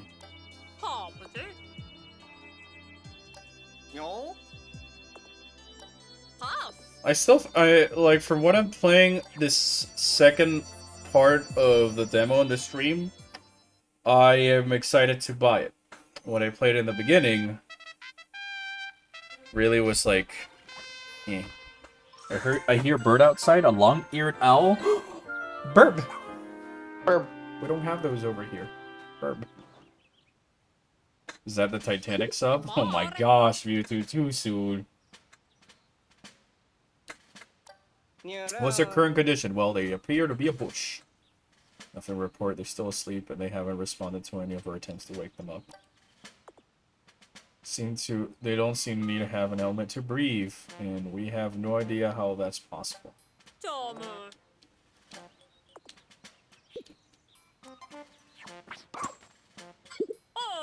Excellent. Fit right in around here. Oh. Strategy session close. Alright. I don't know how I like us every time it's like, I call this meeting a close. It reminds me of like those kids parks where the attendants are like trying hard, a little bit too hard for the immersion of the kids, even though they don't really need it. I don't know. Random ramblings.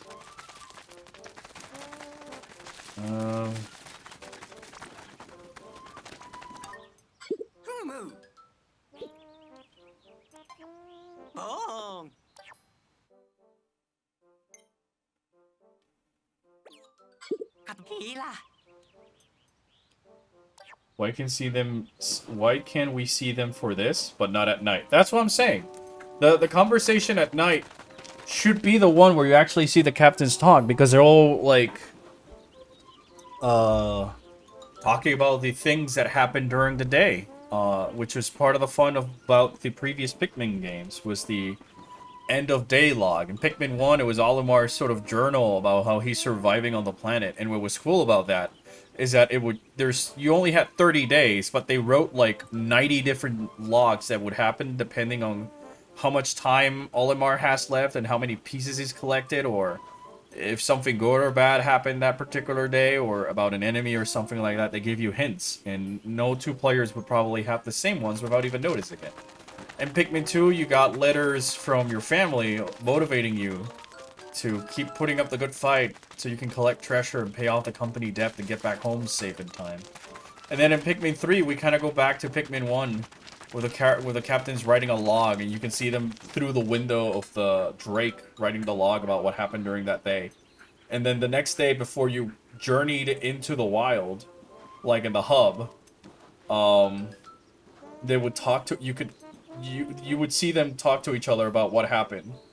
That it feels weird here, and I kind of like that vibe about Pikmin 3 being in the safety of the Drake, floating above the atmosphere as the captains try to figure out what they're going to do for this day to get off the planet, versus here where it's like just stuck. I do enjoy the hub though.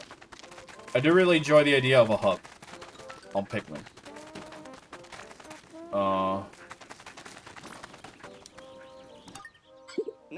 I look forward to the day when the rescue corps is reunited and we can finally focus on rescuing our Captain Olimar. Picture. Chat, is there anything else that I need to see in the demo, or do you feel like or have I seen everything that I can see that the demo offered? So might as well collect the rest of the treasure to finish it.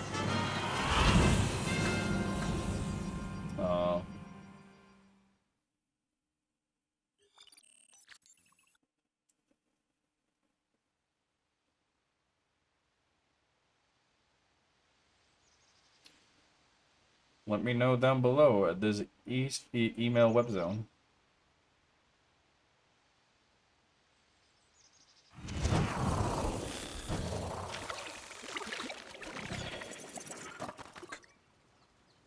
If you sequence break, you can get blues, and there's one Dendori thing. What do you mean by that?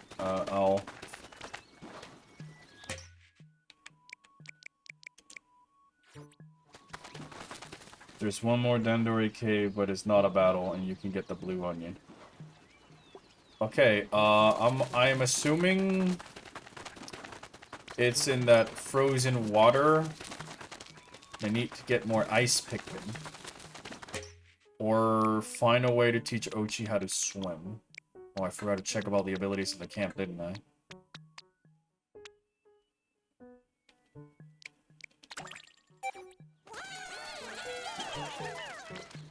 Basically spend your whole day farming to 30 Pikmins. Yeah, but I don't... I need to find another one of those garlic clovers so I can get more... so I could grow a different color in the onion, because so far I have no way of producing more ice Pikmin. It happened on day 7. It just happens. So it's like a story thing. I just gotta waste time until day 7. Is that it? Do you find the fish Pikmin yet? No? Don't tell Collector about that.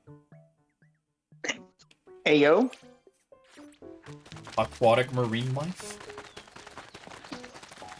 Fishman, you say? They respawn in caves. Oh, okay. But what cave was that?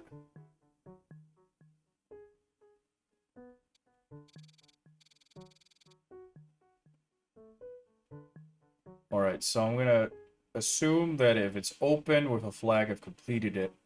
This is one I've been to, but I've not opened or entered. Oh, there's another cave in the top left of the map.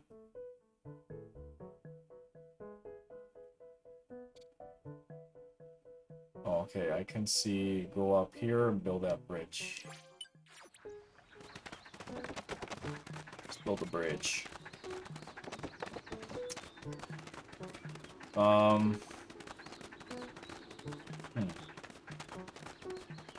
Also, chat, I was thinking about doing a video Metro Prime Hunters. What for... Ow. No, not my picker packs. Fuck you. Jumping in on me like that. Fuck you. There's no reason to get blues, but you can do it. Oh, it's just for fun, you know? Why not? Unless you guys just feel like, oh, that's what I'm saying. Like, if you felt like I've seen everything that there is to offer in the demo, like, if I get blues and there's not much I can do with blues, why bother? Is what I want to say.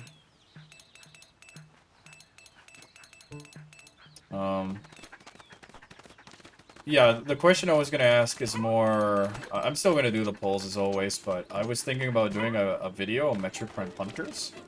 But I don't know if you guys would be more interested in a video about that, or a video about Metroid Prime 1, or a video about Metroid Prime 2 for, like, the next Metroid video.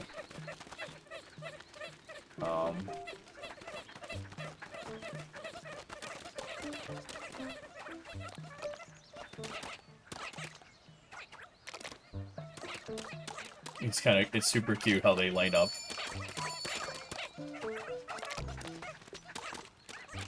You guys know I love Pikmins. They're so cute and silly. Anybody They're who's so derpy, they're adorable. Collector, have you ever done a transfer of data between two 3DSs? Oh my god, yes, many times over. It's I love the Pikmin in it. Oh yeah, that made the whole transferring thing like such a joy. Just It really did. And I think it actually also did on the Wii, right? I don't know about yeah, from the Wii Not to the the Wii U. Wii, but Yeah, like Wii to Wii U for the save files. Yeah, yeah. Because that's where it started, and then they did it in the 3DS, or maybe they did Yeah. 3DS. I don't know. It was still adorable. I loved it. Small attentions like that. You know, it's that type of charm that makes buying a Nintendo console fun, in a way. Agreed. Which is part of what I felt always kind of missed for the Switch compared to Wii U and 3DS at least. Those consoles felt like it had character that you saw through the menus and the UI. Whereas the Switch just feels like console exists. All you need is Ice Pikmin for the Dandori battle so you can skip blues. I would like to see a Prime Hunter. It's not enough talking about it. I just came up with a fun idea about like hunters. It's a long story short. It's a hunter's appreciation day, if you may, and why I feel it deserves the remake treatment the most out of any Metroid game. Period. Because, you know, everybody's saying, oh, remake of Super Metroid, or remake of Fusion, when I'm like, oh, dude, Hunters would really benefit from a remake. Because, dude, imagine if they went back and now they had proper time to make Hunters into a fully fledged Metroid Prime experience without taking any of the shortcuts they had to. And stuff like that, you know?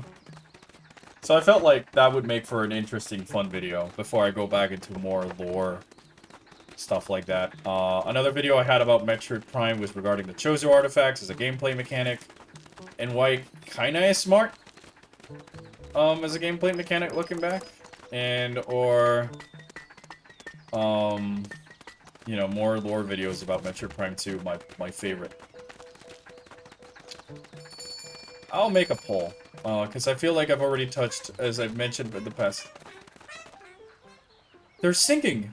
They were singing the songs from Pikmin 2. I heard that. They were singing the map of the one of the maps of Pikmin 2. They did the thing. No no no no no no no no no no no no no no no no no no no. Do you think if they remade it, they would actually make those changes? Most of the time, they just up graphics and change controls. Well, that's our. Wait, there it is. They did the thing. Is the map from Pikmin 2?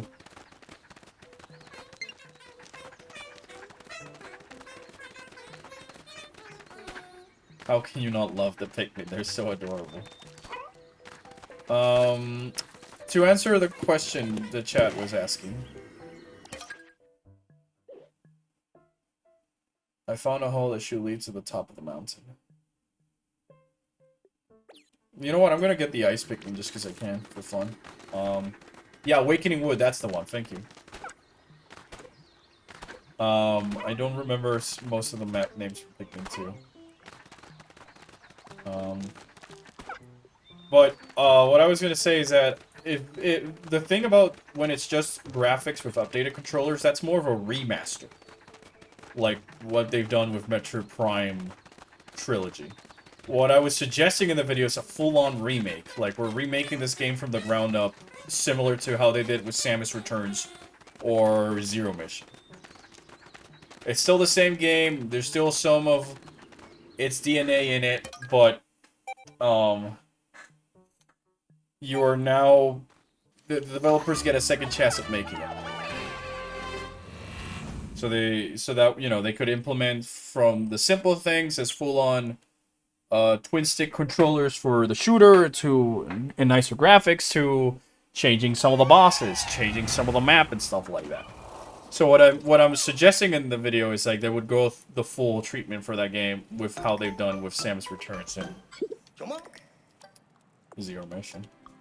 The video is essentially explaining why and just like imagine how cool the game would be if we had all these other cool features in this cool game. It would be so cool. I understand that reference. So cute. Thank you.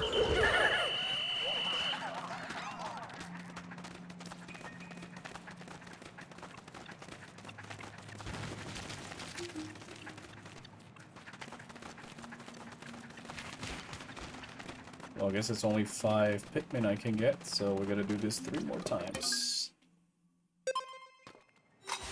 Yeah, okay, that little Awakening Wood melody from the Pikmin was a great Easter egg. I love it. It was super cute. So cute. It was so cute.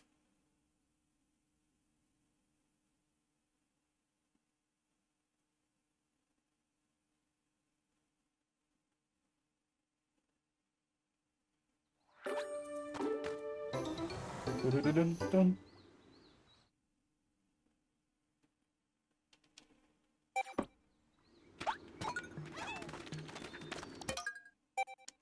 Well, this is not like Pikmin 2 where it throws you back into the ship and then you have to walk all your way back. Yes.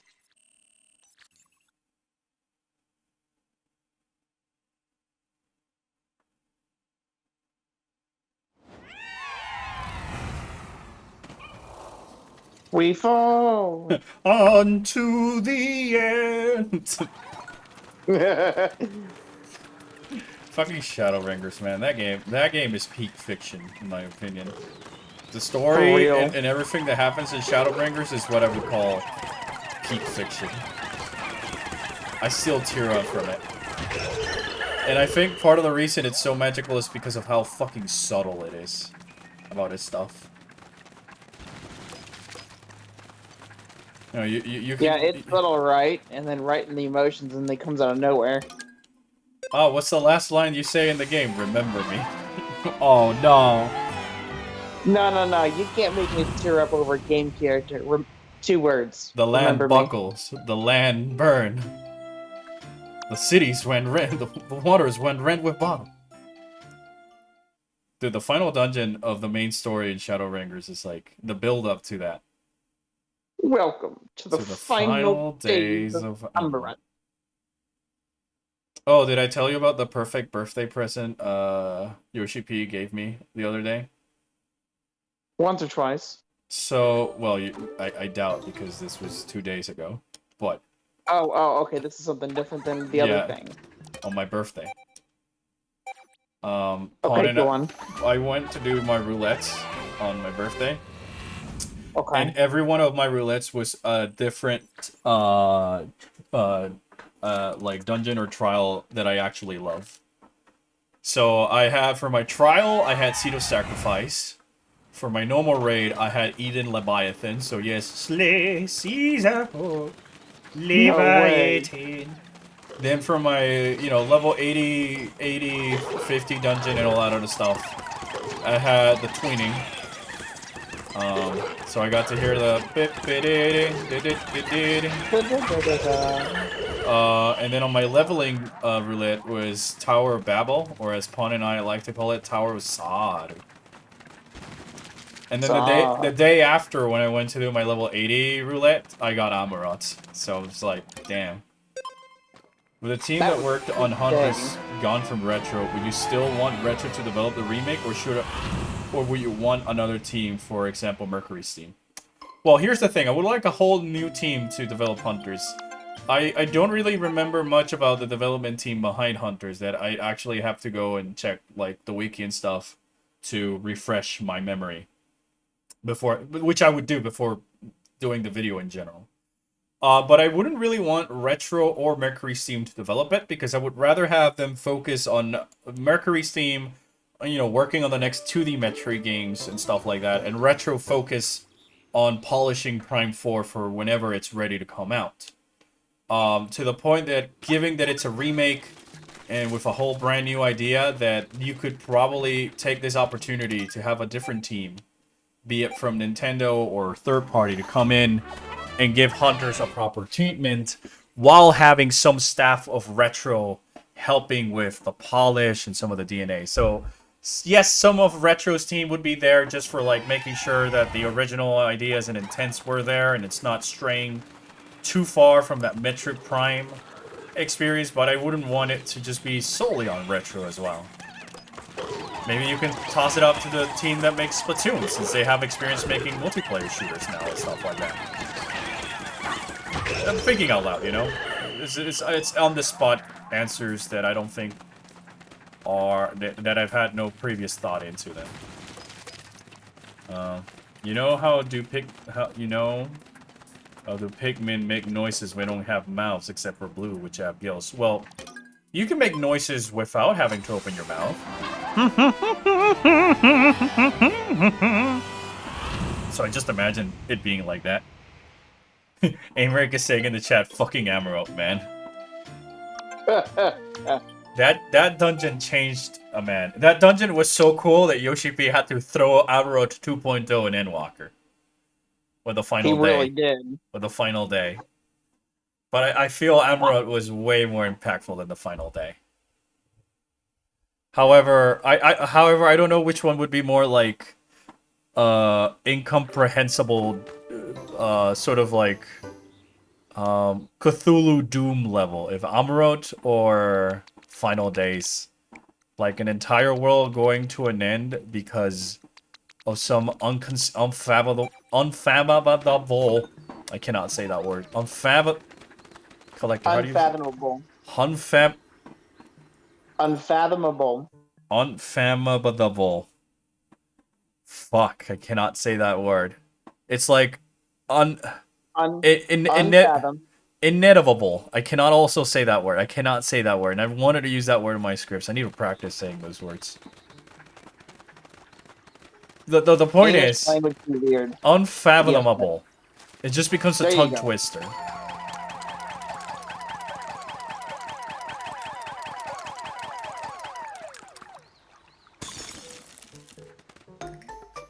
I was frozen today.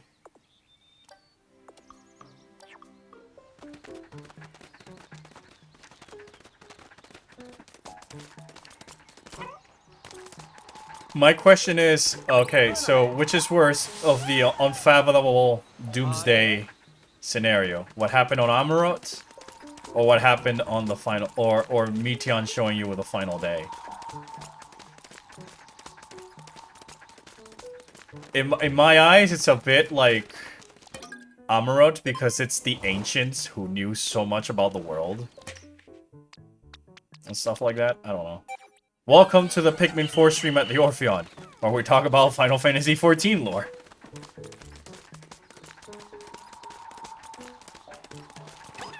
Ice Pikmin be like, door stuck.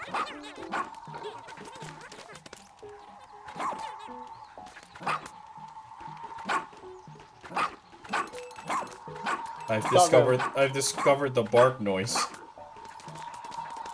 You know, I need to play this game with my dog just to see how he would react to another dog barking at him from within the universe of the video game.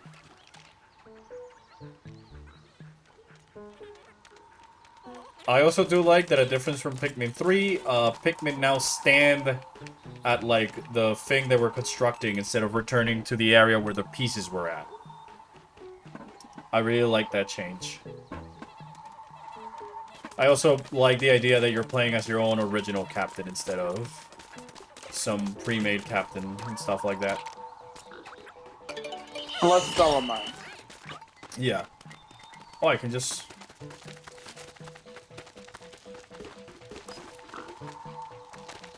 Ochi can't climb, but the Pikmin can.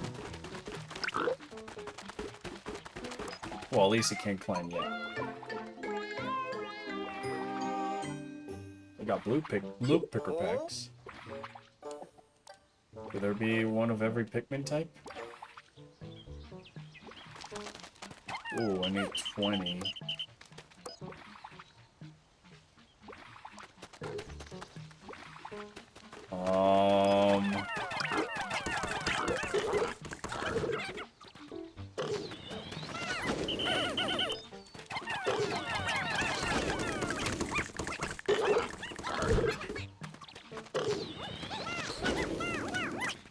It's so weird that I found the blue onion, or wait, did I find the yellow onion and then... Okay, Chad, I want you to confirm something for me because I lost myself and I'm very confused.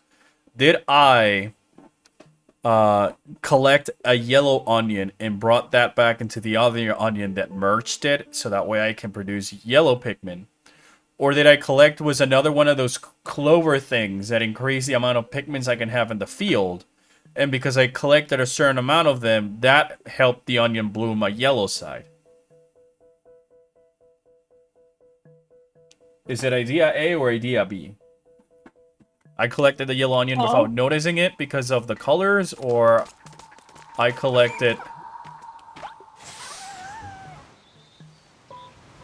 You got the yellow onion. Okay, okay. See, that's... I wanted to ask that because I thought I just collected another garlic thing and assumed that it was the garlic that I had increased. Garland mode? Garlic malt.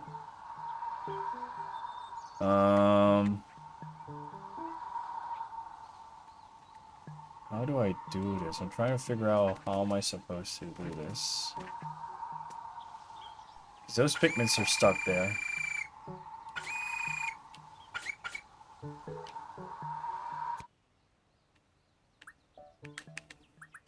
Unless...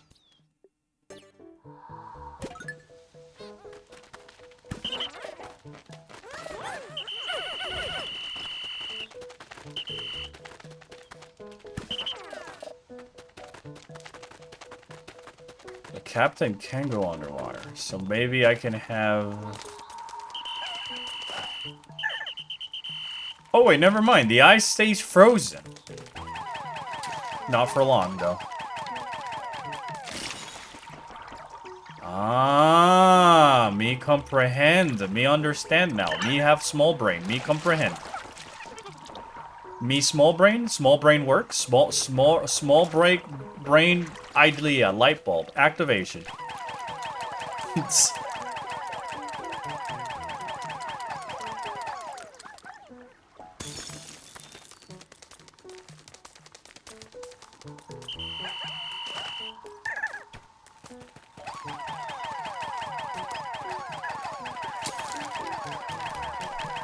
That should be enough. And then I swap to Ochi.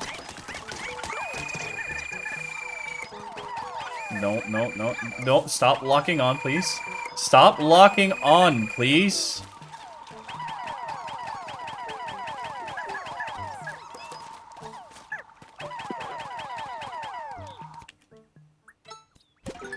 Swap to the captain. Climb up this ladder. Boom.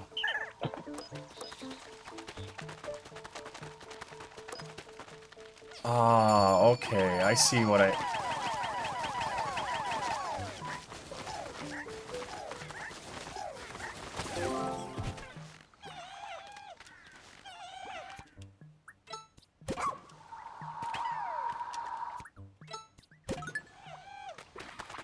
See, this is the type of Pikmin puzzle solving that I love. I think you can usually tell I'm having a lot of fun when I suddenly go quiet.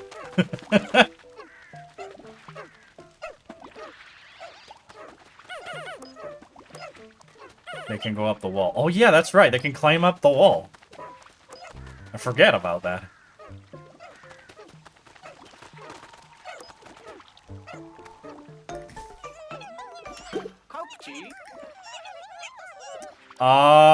Okay, so now I go back to freezing the water.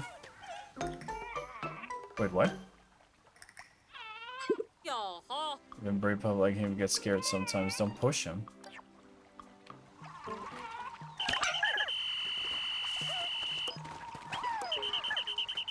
I really hope there's a way I can turn off the lock on.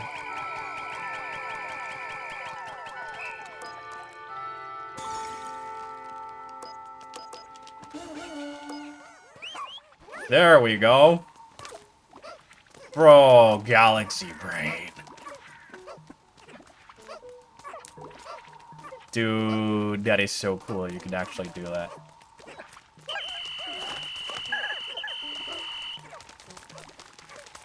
That is very cool.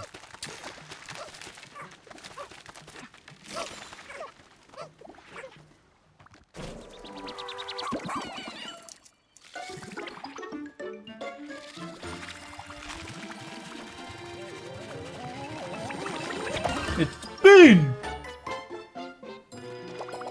Swap.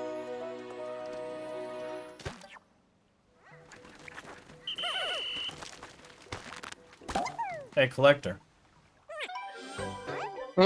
Fish Pikmin. Yes. They have gills. Perfection. I've never seen such a creature before in my entire life until today. At a glance, the blue Pikmin appear to have a mouth like gills and are notably able to function even underwater. Thanks to their water resistance and swimming talents, I can transport things found in water. Alright guys, I got it. I shall dub them the blue Pikmin. Well, they have these blue gills. The blue color, I mean. And they also hang out with water, which is also blue. Therefore, logically speaking, it makes sense to call them actually, the pink Pikmin. water is transparent and it's just reflecting the color of the sky.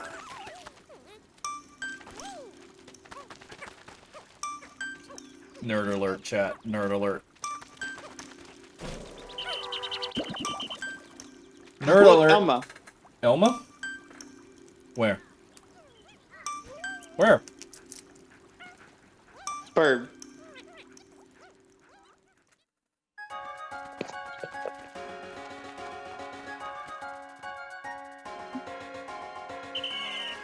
Actually, water's transparent. Yeah. No, Yeah, it's it is. blue. It's blue because my eyes say it's blue. Science be damned. But nobody told Collector to put water inside of a container. That makes the water pink, right? Yeah, if your container is pink. I'm smart.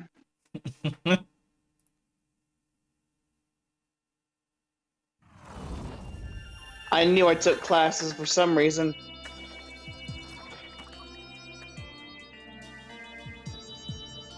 Should have called Blue Pikmin Fishman, says Amorek in chat. My god, get this man a medal. What type of waters you guys see? Water is sand color, clearly, says chat. The answer is D, all the above. All the above. See, now it's teaching me about the shortcuts. This would have been so useful to know way earlier. And once again, it's telling me in this, which you can, may I remind you, skip. If you Wait, accidentally wanted to get to the next day, you can skip through this shortcut tutorial. Which is what I'm saying, for all the tutorials they have in the game, telling me about shortcuts does definitely seem like something I would want to know. So what, you mean to tell me you can take a shortcut out the shortcut tutorial? Yes. Fantastic. Also, I'm sorry, I know it's too soon, but that spaceship looks a little familiar. No. Is it the Titanic submarine? No. Yes! Oh my god, because This is not aged well. Mewtwo already made that joke. My god! Come on, I guys. can't unsee it. Come on, guys. It was terrible what happened. It is absolutely terrible. But, you know, it's one thing to point out how it looks similar to it. It's another to make memes out of it, though. True, I guess. I don't know. I feel bad for some of the people. I agree, especially that one guy who The went kid. just to please his father. Yeah, He literally just went to please his father. that's the one I feel. He didn't even want to go. That's the one I feel so bad for. Like, Agreed. I cannot. Oh my gosh. Anyways. That was tragic. Yeah. Alright, I feel like since now I'm at the tail end of this demo, I could now say confidently that I feel a little bit better about Pikmin 4 as a game. Okay, but hear me out. Does it prove the superiority of the blue Pikmin? No. Fuck. If anything, they're still bottom till until, I don't know, they show us some new thing that there is in the overworld that you can do with them. Most unfortunate. Kakto. There are certain things I still don't like in terms of the presentation and mechanics here and there, but now that I've actually got to play it without being my handheld and sort of seeing the bigger picture of how the gameplay loop is gonna be, in the full game, it's making me feel a little bit better. The only thing that I still don't fully like is the even more than Ochi is Danbori battles as part of the main game. I like that they help change the pace, but I also feel like it's Harmon. a separate game mode. It's more like a mini game rather than a part of the regular game itself. I guess it's more of a nitpick. Question, should I, a person that never played Pikmin before, buy Pikmin 3 and speedrun it before Pikmin's release? Yes. If you're interested in Pikmin 4 and you want to get a better sense of how the game is, I 100% recommend Pikmin 3. It's one of my favorite games. Oh. Odo. The dog learned how to swim overnight, chat. It is really worth it. I was actually... Here's the thing, chat. I'm actually doing a sort of a Let's Play test with Pikmin 3. See if I can make that sort of another thing that will propagate the VOD side from stream re-uploads is small Let's Plays of certain games that I like, where, you know, I get to talk about the game. So it's the same vibe as this, but it's edited. So it cuts away from certain things, it shows other things. So it's not like a full raw Let's Play, mind you.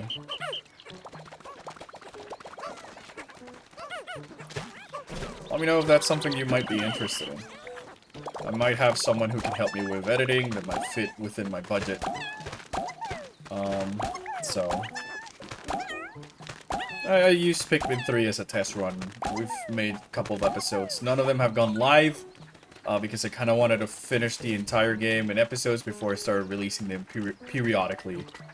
Rather than, I made it, and now I stopped producing, and it's a big gap between episodes. And stuff like that. Alright, see ya, Alphobia, sorry. I hope you have a pleasant meal. Yeah, I'm just gonna collect the rest of the treasure, finish this demo, and call it a stream. We'll probably play Zelda some other day.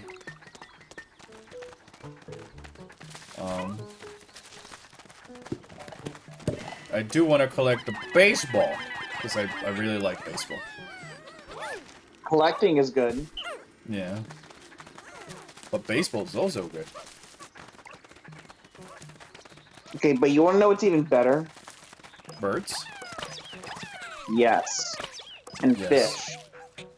No, I don't know about the second one.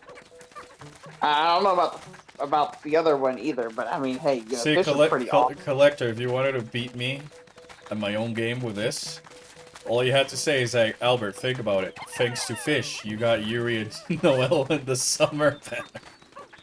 This is true! It's because of the sea you have the summer patch. Not because of birds. Rick says, I don't know, man. That all sounds fishy. I see. See, this is Episodes. why Emmerich's allowed to live. I see. Episodes releases every Monday at 2 p.m. on the Orpheon channel. Well, it'll be Orpheon station, not main Orpheon, so you don't gotta worry about that clogging up the VODs, the main channel. That's part of the reason there's the second channel, Orpheon Station, for VODs or anything along those lines. It's not necessarily not Metroid related, but not a traditional, what you might expect from a video from the channel, you know? Okay, so, Albert, I have a question for you. Yeah? Not including Samus, which of the hunters would you main if they were to have a remake or remaster of Hunters? Or even a sequel? Samus. Okay, besides Samus. It's a Samus. You tell me there's more than just Samus? Samus is all I need. It's a Samus. Okay. So hear me out. What if you had to pick for part of the story for whatever reason, the game forces a tutorial down your throat where you have to pilot one of the other hunters instead of Samus. Okay. Are we counting only the ones from Prime Hunters or also the ones from Corruption? Specifically, Prime Hunters. Alright. It'd be a tie between Spire, because he's a funny rockman. Weevil, because I think he might have the most gameplay, his design allows for more gameplay ideas. Or Silex, because he's blue and cool. And also because he space jumped infinitely, because reasons. Yeah, true. And then if it's from Corruption, definitely Gendrita. No questions asked. Oh my god, yes, Gendrita, please. I love Gendrita so much. I think she's Gendrita's the best. The best hunter in Prime 3. And her sassiness with Samus is chef kiss. Don't get me started with the sass. Don't.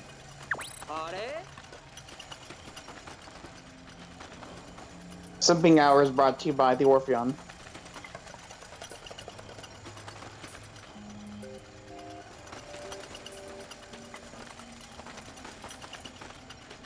Characters can be a hit and miss with Nintendo, but when they do it right, they do it right. Same. I mean, I like Rundus, I like Gore.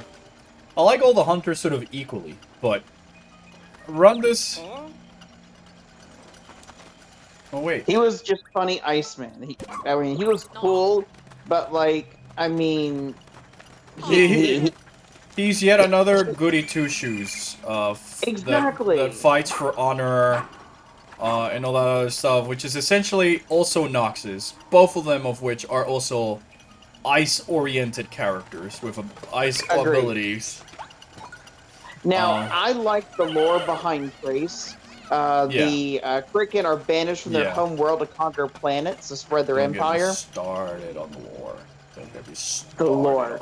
So I actually like playing Trace. I would usually, during the Omega Cannon map, I would just camp there by the Omega Cannon. My brothers would go up there and be like, great, no one's here, let me grab it. And then I'd go in alt mode and then lunge at them, like get the weapon at the same time. And when I knock them off the building while they're falling down, I turn to bipedal mode and then launch the cannon at their face while they're falling, and they die. Oh my gosh.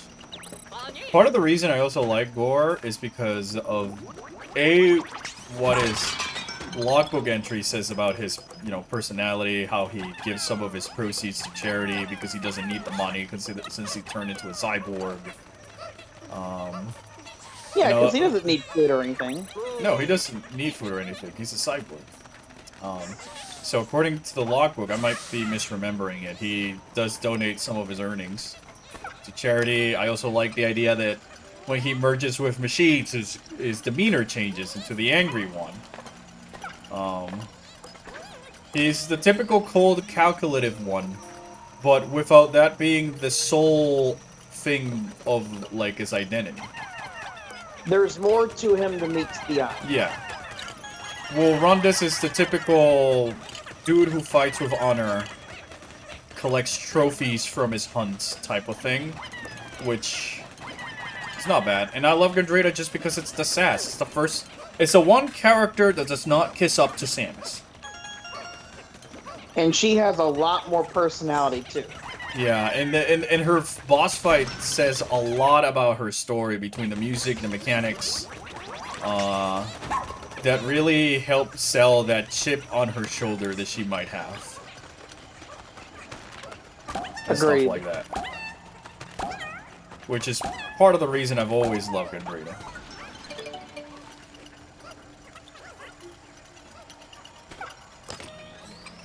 It's not that I dislike Rundus, by the way. I love Rundus as much as anybody else, but... And his music is good. I usually prioritize personalities and character archetypes over their specific powers, because if it were for powers, then, you know, fucking... I see Rundus and it's like Noxus at home. You can just ice surf like Iceman from the X-Men. That was so unoriginal. I don't mind it too much, to be quite honest. I just feel that, like... Ability-wise, there's already someone in the Metroid universe that came before Corruption, whose main identity was related to ice. Who fought for justice, which was Noxus. Versus Hunter's not really having a character archetype that could fit with Gore or Gandrita that much. But that's just my opinion. And then also, bonus points for Noxus. He's a spin top. He spin. He spin to win. Also bonus points to Noxus. He's literally He doesn't trust Samus. This is true. He doesn't trust feel Samus. Which is Yeah, also, it's like- which it's adds even more world building that's cool. It's like, yeah, Samus is not that legendary of a bounty hunter wherever Noxus is at, so... Look, it's a quacker. It's rubber ducky. Sorry. Sorry. Sorry about that. Someone, it's Alpha. Yeah, it's Alpha. So all of that, like, was also cool world building, is that Samus is, well, having her own legacy and stuff. Not everybody knows about her, so of course Noxus would be worried that this so-called warrior of justice is trying to conveniently take the ultimate power, just like all these other scums of the galaxy. Okay, but who actually played Hunters? A lot of people back in 2006 and 2007 during the DS era. It was one of the main selling points of the DS. It was huge. I can't even begin to tell you how many hours I put in that game alone. And also, it was one of the best-selling online multiplayer games at the time too. It's got more gameplay multiplayer options than even Splatoon had during launch, or Overwatch and stuff like that. Fun arena shooter. A lot of people played Hunters. Is all I remember from back in the day. So those characters were still popular on people's minds because they came out a year before Corruption lynched. Hunters came out in 2006, and then, you know, Corruption comes out in 2007, so... You'd be surprised, Chad. I understand that not everybody who might be watching the stream or the videos were there during that time, or had the system, or the friends, or all that stuff, but at least, from what I could gather, it was pretty big. Like, it absolutely was. Decently big, because people were just gravitating towards it because of... Avery is like, I fucking love the ba explodes because Bert. And then also, let's remember, it had different battle modes too. There was nodes, there was King of the Hill, there was just free for all combat. There was it was literally just Prime Hunter. There was Bounty mode, which was sort of unique to Hunters. You had 7 different jobs to choose from with at least 8 or 9 different weapons. in an arena-style shooter where it was easy to distinguish each hunters thanks to their unique models. Like, it's got the same amount of care and love put to it that you might see from Team Fortress or Overwatch or other arena shooters. But it was in a handheld, dude. And then on top of that, Right. you're gonna throw in a whole Metroid Prime campaign on it? On And, a like, DS? Let's be real, like the gameplay and everything, it's literally what we're seeing today that's so popular. Was they like Yeah. the FPS, free for all combat modes and whatnot, it's literally what's so popular right now. Only it was in a handheld. And On a- it was good. It was great. It didn't have all those it didn't need all these microtransactions to be good either. Yeah, and it didn't need future patches just to elongate its lifetime. It was just fun to play with your bros on weekends. Oh, Or at and what's school. that? You want to show off your progress? Awesome. You have your own hunter card. Yeah, I was gonna say, you That had gets updated by the more progress you make, and you get borders and stuff that symbolize how good you are at the game and who Yeah, good there you are. was in there the was a game. whole leaderboards and ranking and stuff like that. Like, Yeah. it was truly ahead of its time. It was really ahead of its time and really ambitious, which is why I think a lot of people gravitated towards it. And yet more reason of which I want a remake for it. Because I think that the main thing that's holding back Hunters today, aside from how accessible it may be, is the controls and, like, the jank that there is into it.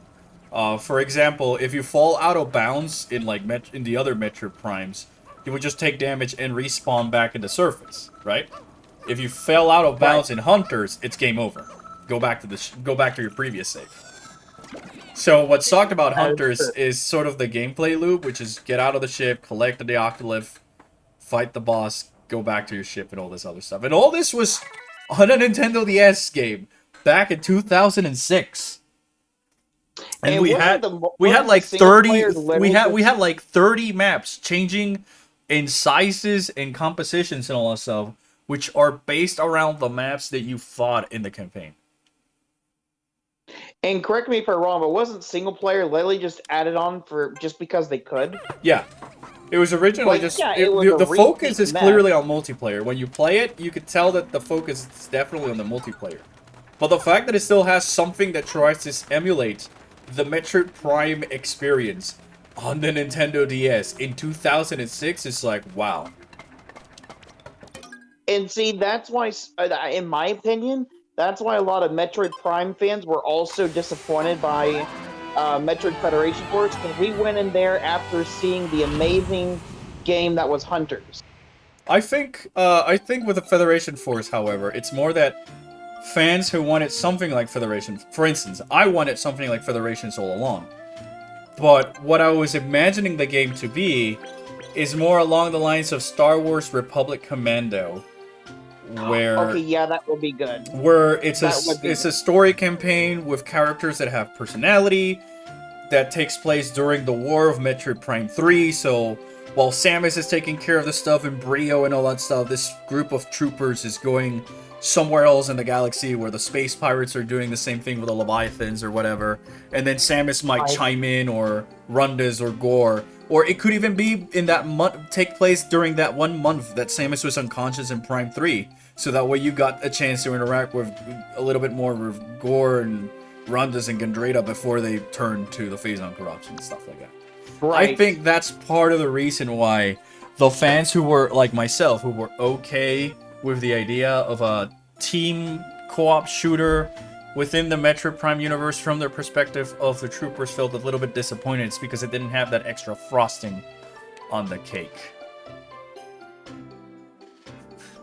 Stately rubber cutie. Look at it. It's a quacker.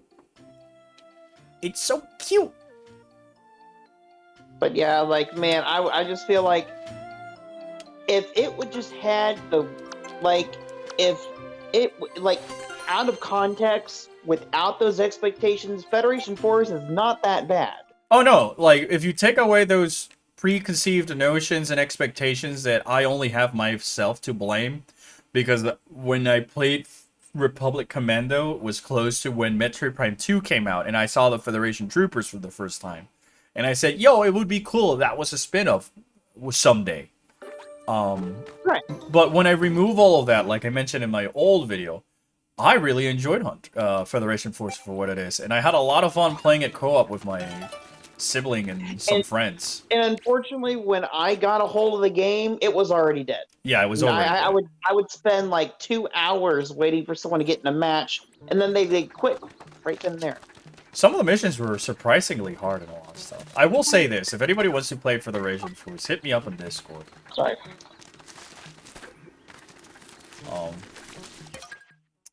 Someone or something built a rough wall inside the cave. The Pikmin and I were able to scramble up, but Moss was unable to climb up the wall.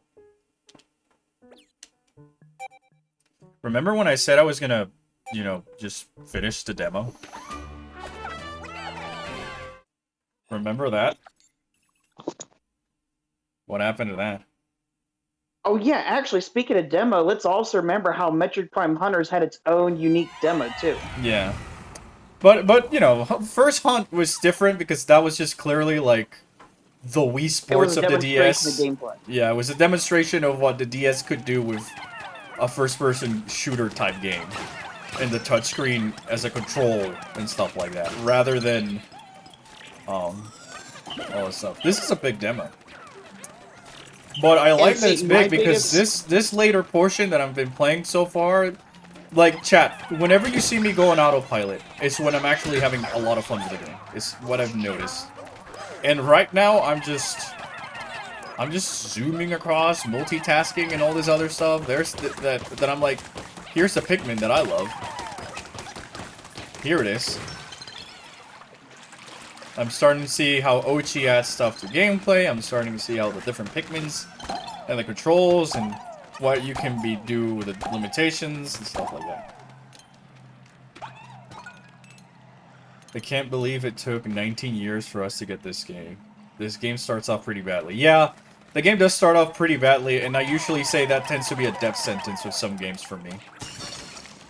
I don't have much free time available, so I don't like it when video games are wasting my time with overlong cutscenes and stories or bajillion side quests. You know? It's a me thing. Definitely.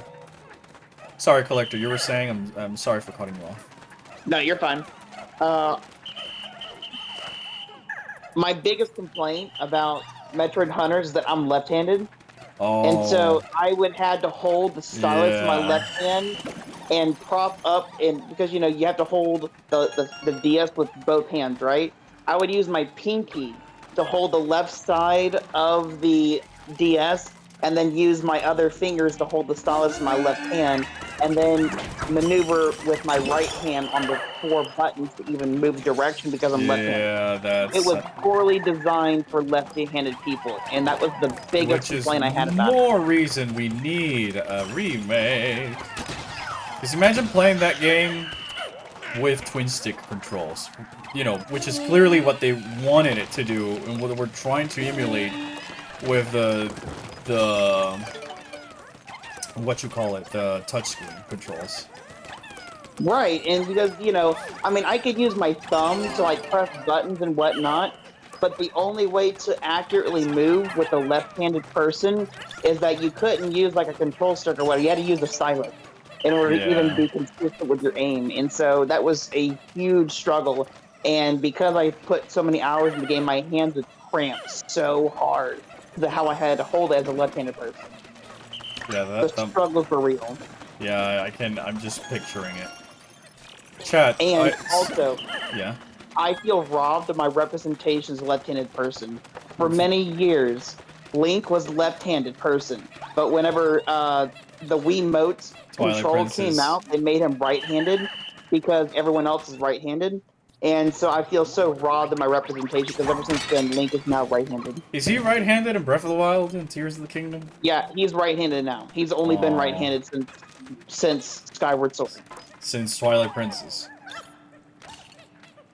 Well, I think he was like left-handed. He was right-handed on the Wii version, left-handed on the GameCube.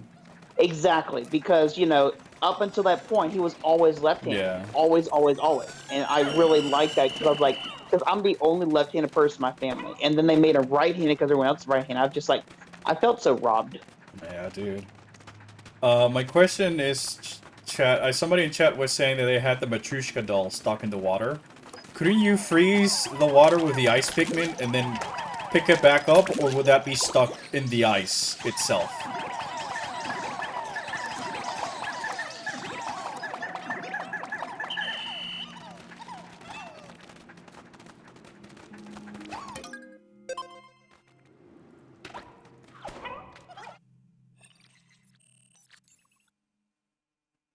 You can actually do a lot a day because of the caves. Stuck? Oh.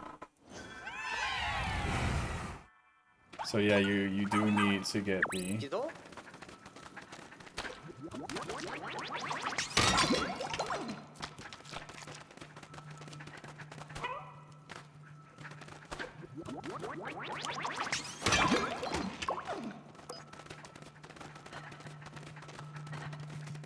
Oh, that's a new enemy.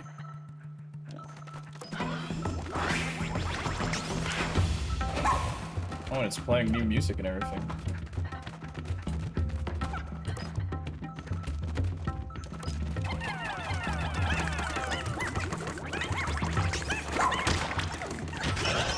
And it's dead.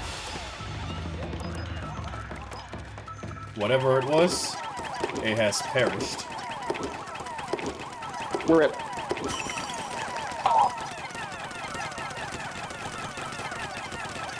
Nice, baby. Between the two of us, this should be a breeze. I wouldn't dare, but I assumed it would fall underwater and then rip the item. Yeah, I guess.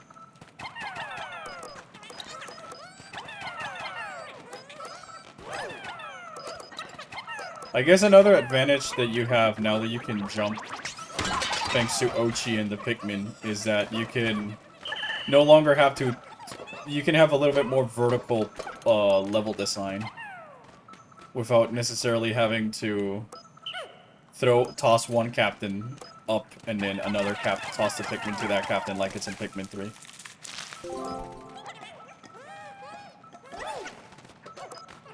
Am I screwed because they didn't bring yellow Pikmin?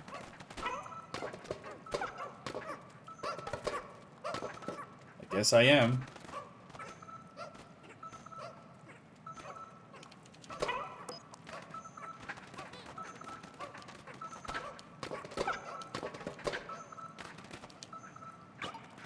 That's kind of...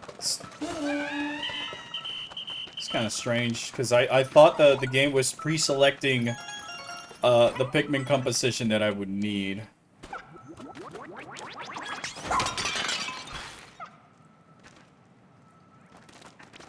Yum. You're still streaming? Yeah. I started having fun with this game. And honestly, I was gonna do this cave and then call it a stream. No, yeah, I need yellow Pikmin. Well, I'll collect that with a yellow... No, I'll do that off stream. I'll do the rest I can to do.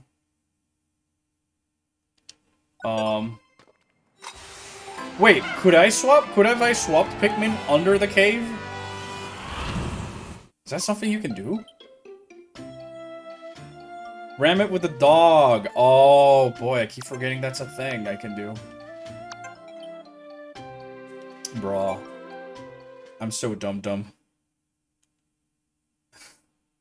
I am so dumb. Bro. I am so stupid. Just I haven't had the need to really use it, or like a tutorial lately where it's like, oh, Ochi-sama. Oh, I can at least just jump back into level 2. Oh, I couldn't even bring yellow Pikmin, so it... Ah, okay. Ah, I can't even bring yellows in there. Or is it that I can only pick 2 Pikmin types? Because I couldn't hover over yellows. Look at you.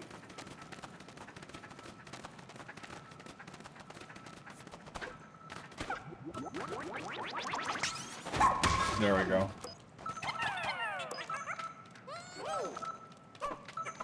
Wait, why can't you bring yellows? Because I try to highlight them and the game was just like, nope, you can't.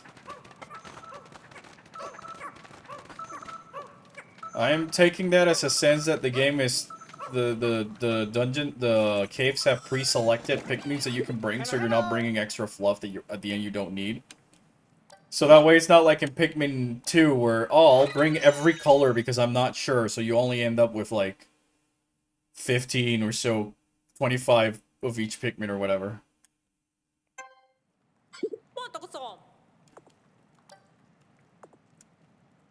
At least I think that's the case.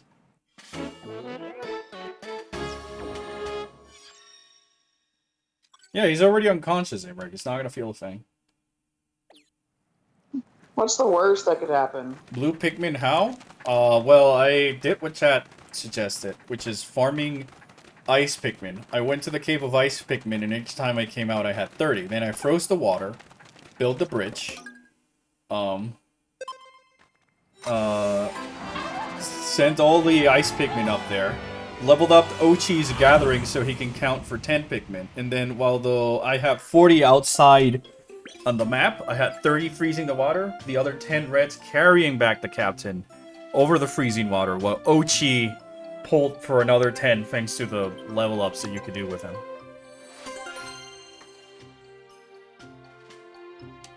We just did that an hour ago, so chat. Alright. But this is for real, we're gonna call it. I feel like I've seen everything that the demo has to offer to know that I will be pleasantly happy with Pikmin 4. Even if I don't agree with all the different ideas, I do enjoy the fact that there's some different ideas. Even if some of them do feel like tagged on gimmicks. See, like, I can't use blue Pikmin now.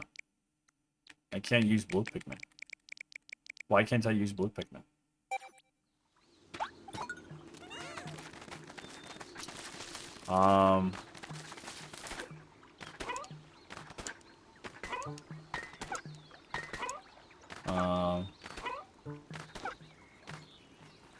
Metroid speedrun starts paying off with this game. Dude, I've been playing Pikmin since I was a kid, and I want to say that the multitasking abilities have really helped me in my work life.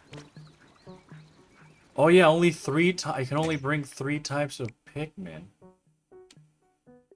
Okay, but what if I just want to deselect yellows? Do I have to literally put every single one back? Isn't there just a simple on-off switch?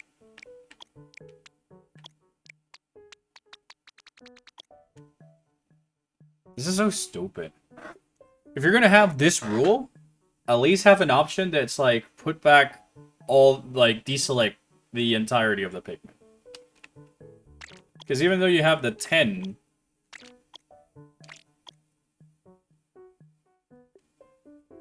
Yeah, I can select 10, but it's... like, back... I don't know. Hopefully there's going to be an upgrade that lets me have more colored Pikmin out of the field. I don't know why they did this. There's so many decisions in this game that I'm like, why did you do this? And at least I cannot see why they would do this in the demo, aside from having you going back and forth and not... Because, like, I guess it's just because the power creep has caught up with Pikmin. Where now we have red, blue, and yellows on top of whites and purples, on top of winged and rocked, on top of ice, on top of Ochi, on top of the ghost Pikmins that show up at night. But I still think it's dumb because just having the 100 cap would have been enough. Or whatever. I don't know. I can kind of start seeing the design philosophy under some of these limitations, but it does feel awkward considering what we've done in previous Pikmin games.